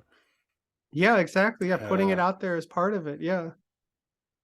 It's quite interesting. Yeah. That's why this period's so interesting, that this time of, naked capitalism, As we know, the modern Maguires were presented as primitive, bestial, anarchic threat to social order. On this basis, many commentators concluded that Pennsylvania authorities owed it to civilization to exterminate such a noxious growth. The demonological imagery and vengeful language became a staple element of the anti-communist worldview and propaganda. From his extraordinary and official position in the court, Gowen associated the mollies with the minor union, and explained how the ancient order of Hibernians had transplanted conspiracy directly from Ireland to the United States. Gowen also impressed on juries the importance of the accused guilt by association, and this is an important thing, thereby establishing a crucial and long-standing precedent for the prosecution of radicals. And this we will see so much more of later. This accused guilt by association basically means, this is what they use today as well, right? Like with gangs and stuff. They've had these terrible mass prosecutions of so-called gang members in the Bronx in New York City, where they arrest, hundreds of people on the same day, and they say that the gang was selling drugs, right? So Mm-hmm. if I gave you $20 to go and get groceries because you're my younger brother or whatever, then you're in it as well. And Right? it's Yeah. I mean, it's like the Phoenix program too. They have this thing in Chicago called the Gang Database, which is there's quite a big struggle about it, and they've supposedly erased the gang database at the city level, but it's still maintained by the state and the county, and I'm sure that the NSA has their own copy. But Yeah, there it's just were one click away, right? yeah, Like within the yeah. bureaucracy. Like, yeah. And once you were on it, that your probability of having your car stopped and searched or being interrogated by the police just went up exponentially. And so, then thus making it harder to get a job, harder to keep your insurance, and just this list of, it's like the list of lists, and you persecute people on the list. It's crazy to think that we have Gowen and the Redding Company to thank for something like that. It seems like such a modern phenomenon. I think that's also quite interesting, especially the false flag. I mean, you wouldn't think it was so ancient, right? But in the 1800s, I mean, maybe we need to gather a little bit more evidence. But I mean, it's not like the Molly Maguires. It's not like they had regular meetings with minutes or whatever. I mean, it seems like the onus should be on them to prove it existed rather than us to prove it didn't. Yeah, right.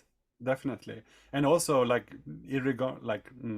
regardless of whether they existed or not, it seems like that if we know exactly what happened to the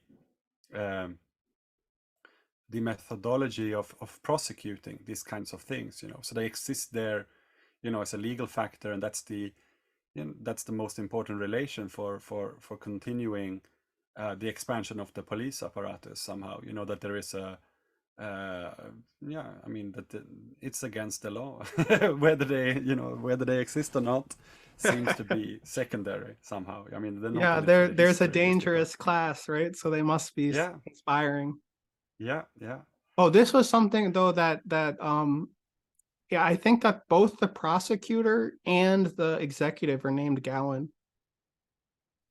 So I think it's Benjamin Gowen is the prosecutor and Franklin Gowen is the executive.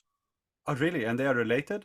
I don't know if they're related or not. I guess we have to do a little genealogy. I mean, but it would be quite, sus, right?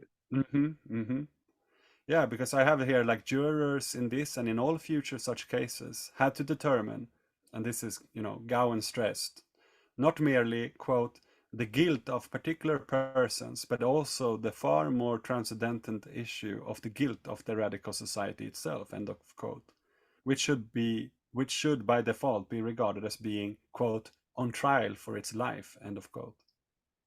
And so, Gowen thus established a narrative in which labor unions and radical organizations could be portrayed as indistinguishable and responsible for all industrial and political disputation. The use of show trials to divide and unnerve and tarnish the labor movement was one of Gowen's greatest triumphs. The guilty man, but in fact, even if he was innocent, he would be even more guilty. 1876, the 9th of May, when the Pittsburgh Weekly Gazette writes the following, in preparing for the trial, and we already know, where Gowen stands on this, and it would seem that he has the Pittsburgh Weekly Gazette, under his thumb, because they write that the Molly Maguires represented the spirit of the French communism and enforced their views by secret murder. In brief, their lawless demands were enforced by terrorism of swift and relentless murder. Shameful, cowardly murders have thus been committed, which stirring the profound indignation, and at the same time terrorized the people and cowed the officers of the law. Did we mention that they did murder? Did we let you know how we feel about those murders? Yeah. Slow and relentless murder. Swift and relentless murder. Yeah. Wow. Well, the article then goes on to describe the absolute necessity of increasing the law-abiding forces all over the Commonwealth to wage war on these communists.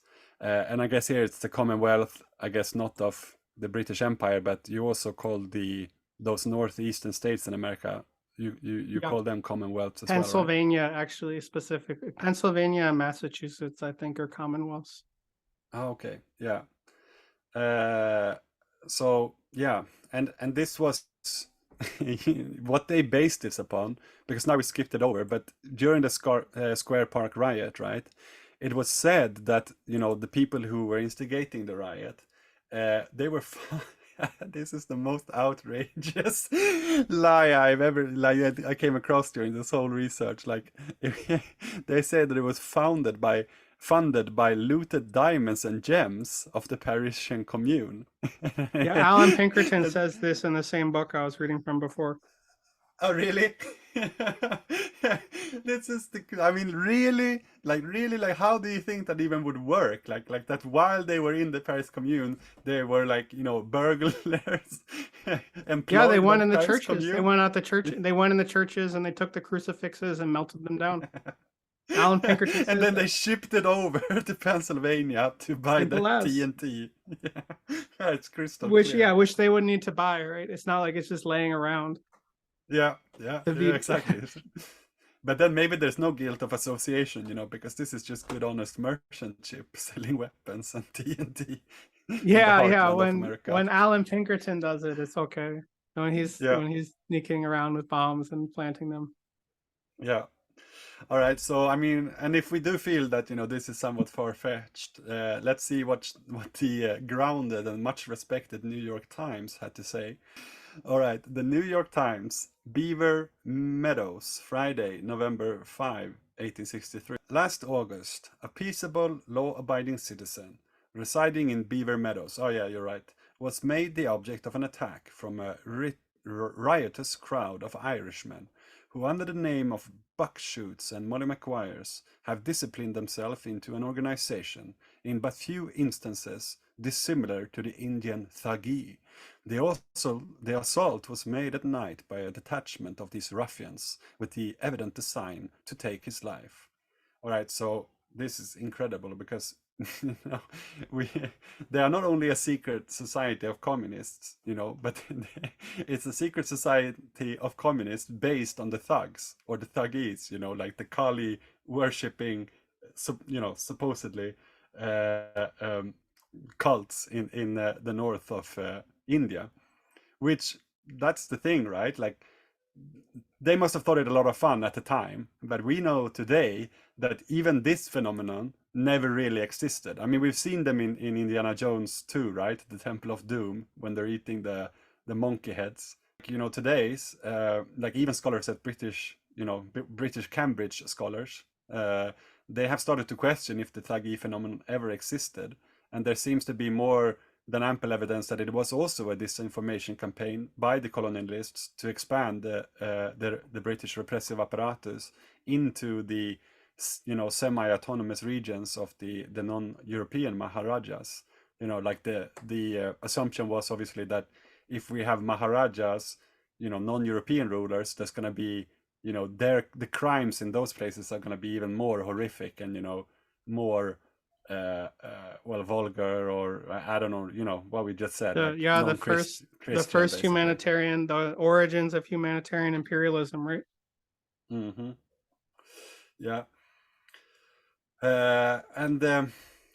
Oh yeah, so you remember, I also had here, after the you know, when we start to look into this phenomenon through the old newspapers, that I found this old Haldeman family. Should we talk about the Haldemans before we go on, or should we? Let's end there. That sounds good. Yeah. All right. So this is a bit of an offshoot. Like, this wasn't anything I found in any of the more well-researched books that we are drawing from, and I guess we'll put, like, you know, the books in the description. But there will be no description for this. You're just gonna have to take, you know, my word for it, or like whatever it is that I found out about it, which is that there was a Democratic U.S. House of Representatives member who was a Skull and Bone member, called Richard Jacobs Haldeman, who also happened to have, his own newspaper, the Daily and Weekly Patriot and Union, which was a paper so anti-Abraham Lincoln that, the sketch show SNL recently made a little sketch about their infamous review of the Gettysburg Address, which, I mean, it doesn't really mean anything to me as a non-American, but I know that it remains one of the best known speeches in American history, of which the Patriot and Union said the following in November 24, 1863, quote, "We pass over the silly remarks of the President. For the credit of the nation, we are willing that the veil of oblivion shall be dropped over them, and that they shall be no more repeated or thought of," end of quote. Which, I mean, it's just funny that the level funny. of that they're somewhat disattached from what this came to mean later. And yeah, we should also remember then, I mean, this means nothing yet, but we should recall that the Gowen of the Reading Company, who employed the Pinkertons, he also had previously been a Democratic district attorney. So they, both of them here in Pennsylvania, which means that they probably knew each other, somewhat in the same circles at least, having paper companies and business interests and similar political interests. Now, Richard Jacobs Haldeman's father was involved in the iron industry with other incorporators, primarily in the Chestnut Hill Iron Ore Company, together with the Grubb family iron dynasty. And collectively, they were Pennsylvania's leading iron manufacturer between 1840 and 1870. Somewhat separate heavy industry, but still, if there's anything more connected, it's hard to find anything more connected than iron and coal. Right. But anyway, I think they were called the Iron and Coal Police in Schuylkill County. They were all Pinkerton detectives, but they temporarily got deputized to be state police officials. And this was one of the big controversies that came up when they started having those hearings after the Homestead strike. Oh, I see. Oh, yeah, but it was the carnage. Pinkerton sends the man, and then they give him a badge that says Iron and Coal Police on it. Oh, I see. Yeah. I mean, it makes sense because, one of these industries doesn't run without the other, right? Like, they need each other. And this is not the last time that the Haldeman family appears in the history of our investigative subject matter, since the pro-business, anti-communist political surveillance organization, Better America Federation, was founded by Harry Martson Haldeman in the 1920s. This later Haldeman was in turn grandfather to Harry R. Haldeman, one of Nixon's most loyal chief of staff goons, involved in the Watergate scandal, where the smoking gun tape revealed that Nixon instructed Haldeman to have the CIA pressure the FBI into dropping its investigation. He was also involved in the cover-up of the My Lai mass rape and massacre, and it so happens also a member of another secret society, the Uplifters, founded by his grandfather Harry Sr. during the first Red Scare. Other interesting members of the Uplifters are a long list of influential Hollywood characters on the right side of, the purchase at that time. And among them is, of course, Walt Disney. Now, the connection of the 19th century Haldeman of interest to these two Haldeman is not known, but I found a work-in-progress family tree project by some other Haldemans, where they state that it can be assumed that all 5 original patriarchal immigrants belong to the same Haldeman family of the Emmental district of Canton in Bern, Switzerland. Emmental, I guess you know it by the cheese, right? Well, every canton in Switzerland is known for some cheese, but is that the cheese that comes in the little wax wrapper? Red. Many do again, but Emmental has a pretty distinct flavor though. Like it's pretty like sock smell. It's tasty. That's very interesting. I think that is the cheese I'm thinking of. This was the one cheese I never cared for. Okay. Yeah, I'm a cheese enthusiast. Yeah, but it's a bit soft, right? Yeah, it is. Maybe I'm actually wrong when I say that it's the sock smelling one, because maybe it is actually like it's not so. It doesn't really taste like anything now when I think about it. If it, never mind, cheese people, and and more, and it's got really like, you know, that I see now in the picture is the one that has like really the typical Swiss cheese look to it, mouse with the big holes. The cheese that Tom would love to eat. Jerry would love to eat this cheese. Yeah. Exactly. And so Richard Jacobs Haldeman, he had another contemporary relative in Pennsylvania named Jacob S. Haldeman, who was a banker, a politician, president of the Pennsylvania State Agricultural Society, together with the inventor Frederick Watts, who was an ambassador from Pennsylvania to Sweden. This Haldeman was. And I thought he was also like interesting just because I'm Swedish, so I had to find a little bit more about him. And first off, I found that, you know, the State Agricultural Society was similar to the other agricultural societies of other states, in that their mission was, you know, a mechanization and thorough commodification of agricultural industry in independent America, or as they put it, disposing of lethargic farmers from the bedbasket of America, that is Pennsylvania. Sound like talking about the vagabonds and whatnot. Yeah, again, right? They're just people who don't deserve to have the means of production, you know, because they do not provide for the commodification nexus. If we're getting in, you know, like with the Pinkertons and these people, we start to see, you know, this kind of like spy, you know, image. It's starting to emerge, like, you know, that we have these people who are, you know, they say, you know, real politicians, like they say one thing but they do another. And what I found out about his position as an ambassador to Sweden was also, you know, it rings true of this. It was rumored that Confederate representatives were seeking recognition from Sweden. So Secretary of State William H. Seward wrote to Haldeman, quote, "The President confidentially relies upon your well-known vigilance and activity, as well as upon the friendly disposition of the Swedish government to prevent the carrying into effect of any such design." And he also played a role in helping a Swedish army officer to gain a commission into the Union Army. The funny thing is that later he was, you know, ironically fired from his position for his sympathies of the Confederacy. And shortly thereafter, he was arrested and put in prison in Hamburg, and that is in Germany, not in Sweden, for a short while, which is where the correspondence between him and the Secretary of State, Seward, seems to end. It's weird, first off, that he's, you know, designated to be like, you know, kind of working.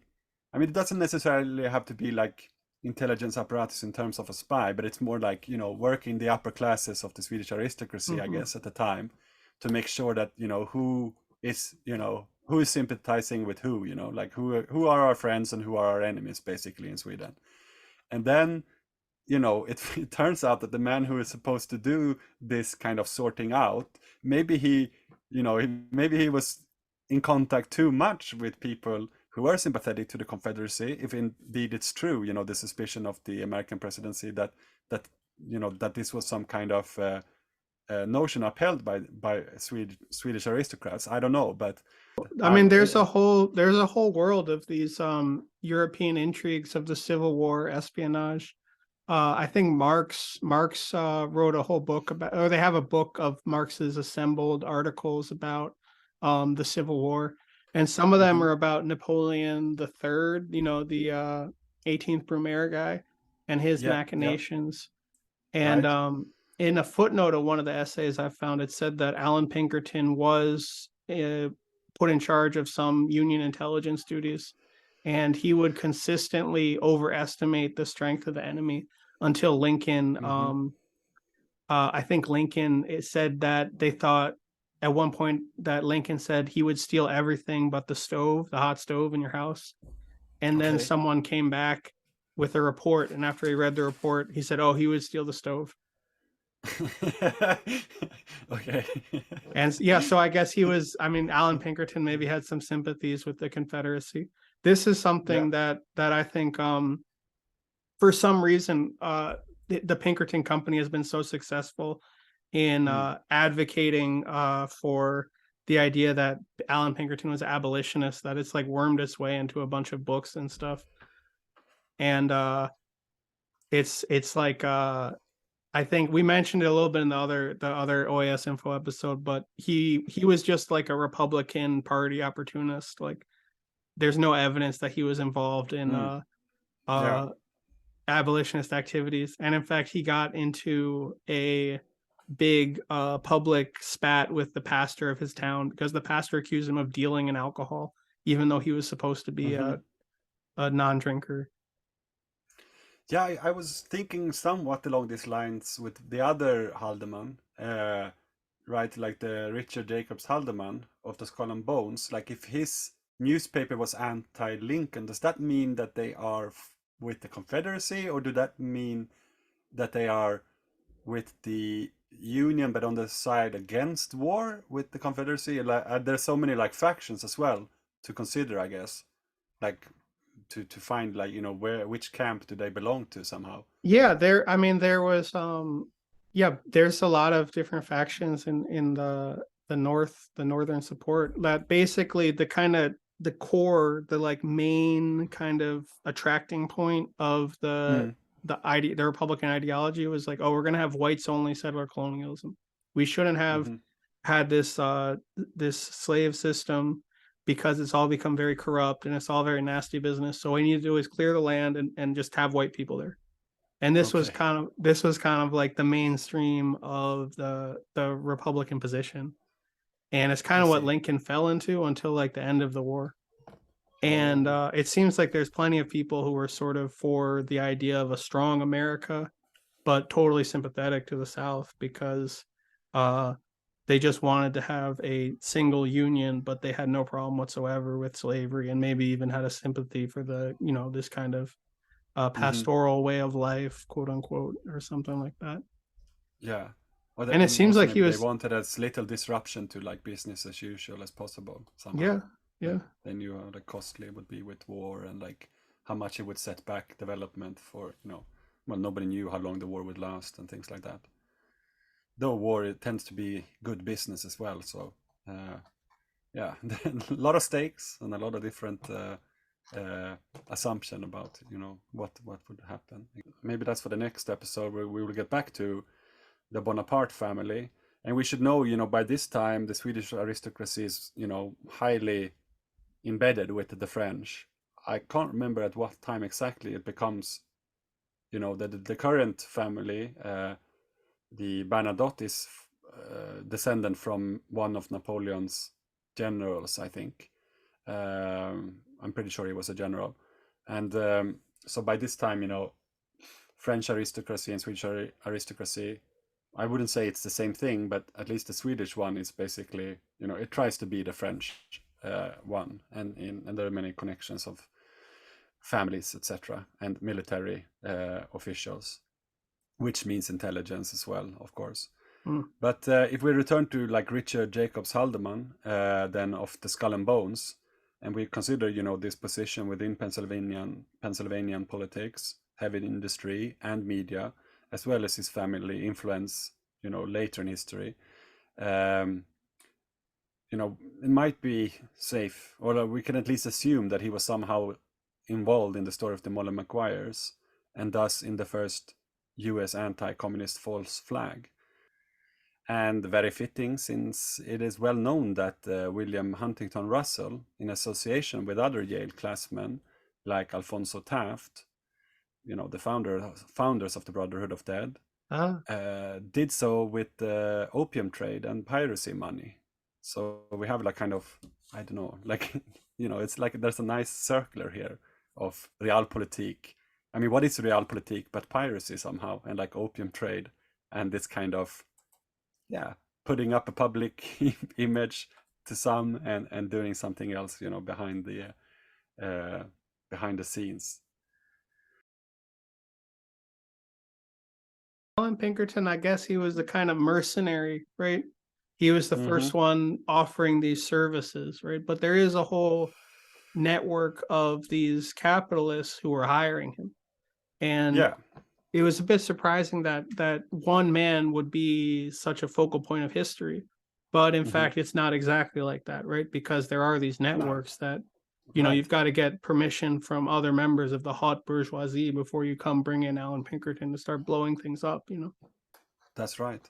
Yeah, definitely. I mean, we're not in it for the, you know, men of history reading of history, or like, no, what is it, Gramsci calls it, the men of destiny, right? Yeah. Like Caesar or whatever. But yeah, but so how about we, you know, that's maybe a good place to stop, and then we can continue with like some of these the hirers, the pockets that pay the Yes. Pinkertons in the next episode. Yes, Wouldn't that be sounds great? good to me.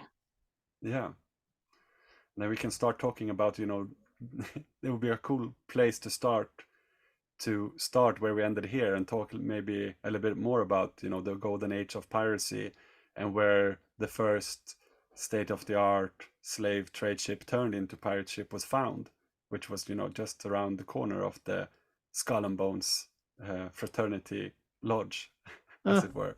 Yeah. Yeah, that's quite interesting. Yeah, and then you have Sullivan and good lore. Cromwell, right? Yeah. Sullivan, the Sullivan of Sullivan and Cromwell, his big case was defending these slavers who had their ship seized during the Civil War Mm-hmm. in New York I City. didn't know about that, but I know, like, you know, Jim has turned me on to Cromwell and these people as well. Like, there doesn't see, like, you know, as soon as you get over like a certain, you know, rank of the bourgeoisie, you start to see that, like, you know, they're implicated everywhere. Like, I don't know, like it's such a small world. Like when you get to that level, everybody knows everybody somehow.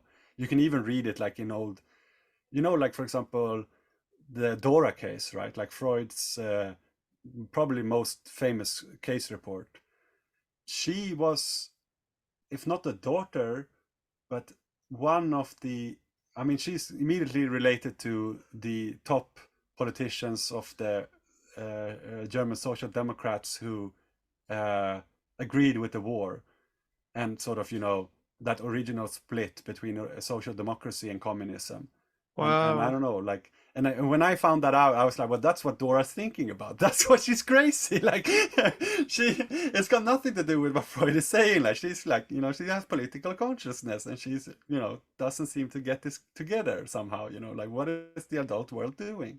But you know, that's also something for another time. But just, you know, Yeah, it's a point sure. about. Well, that It's was, a I point mean, about how small it is. I don't know if it was I think it was Jimmy, maybe it was Subliminal Jihad Boys, but they were talking about that Freud basically, he found all these documented case studies of these members of the hot bourgeoisie abusing their children, and then he sort of was kind of discouraged from publishing this and kind of had to like reinvent his theory, kind of more mythical theories basically.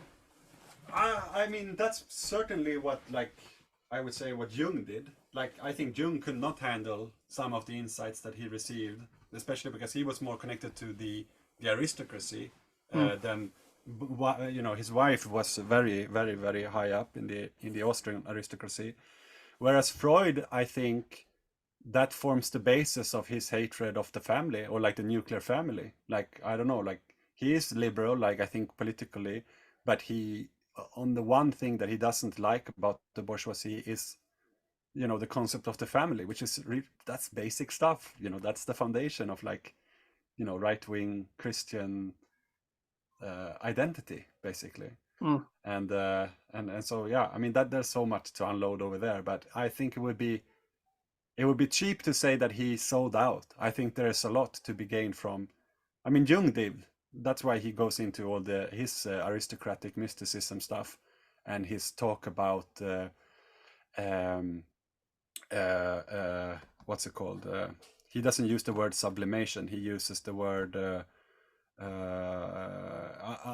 alchemical process or something, because I don't know. Yeah, he could not handle, I think, what some of the things that he found out about what the aristocracy was up to.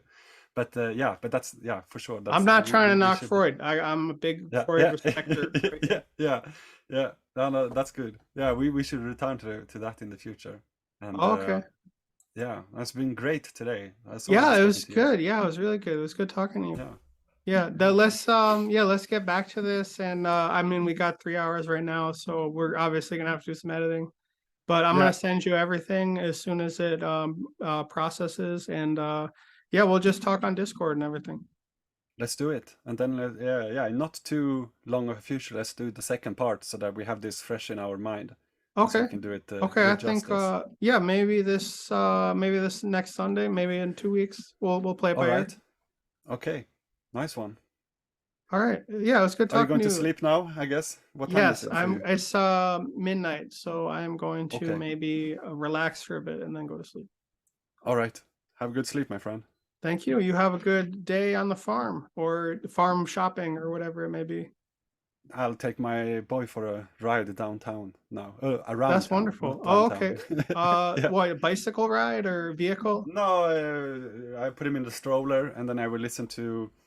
I need to find out who killed Olof Palme, so I'm gonna listen to All the right. audiobook about that.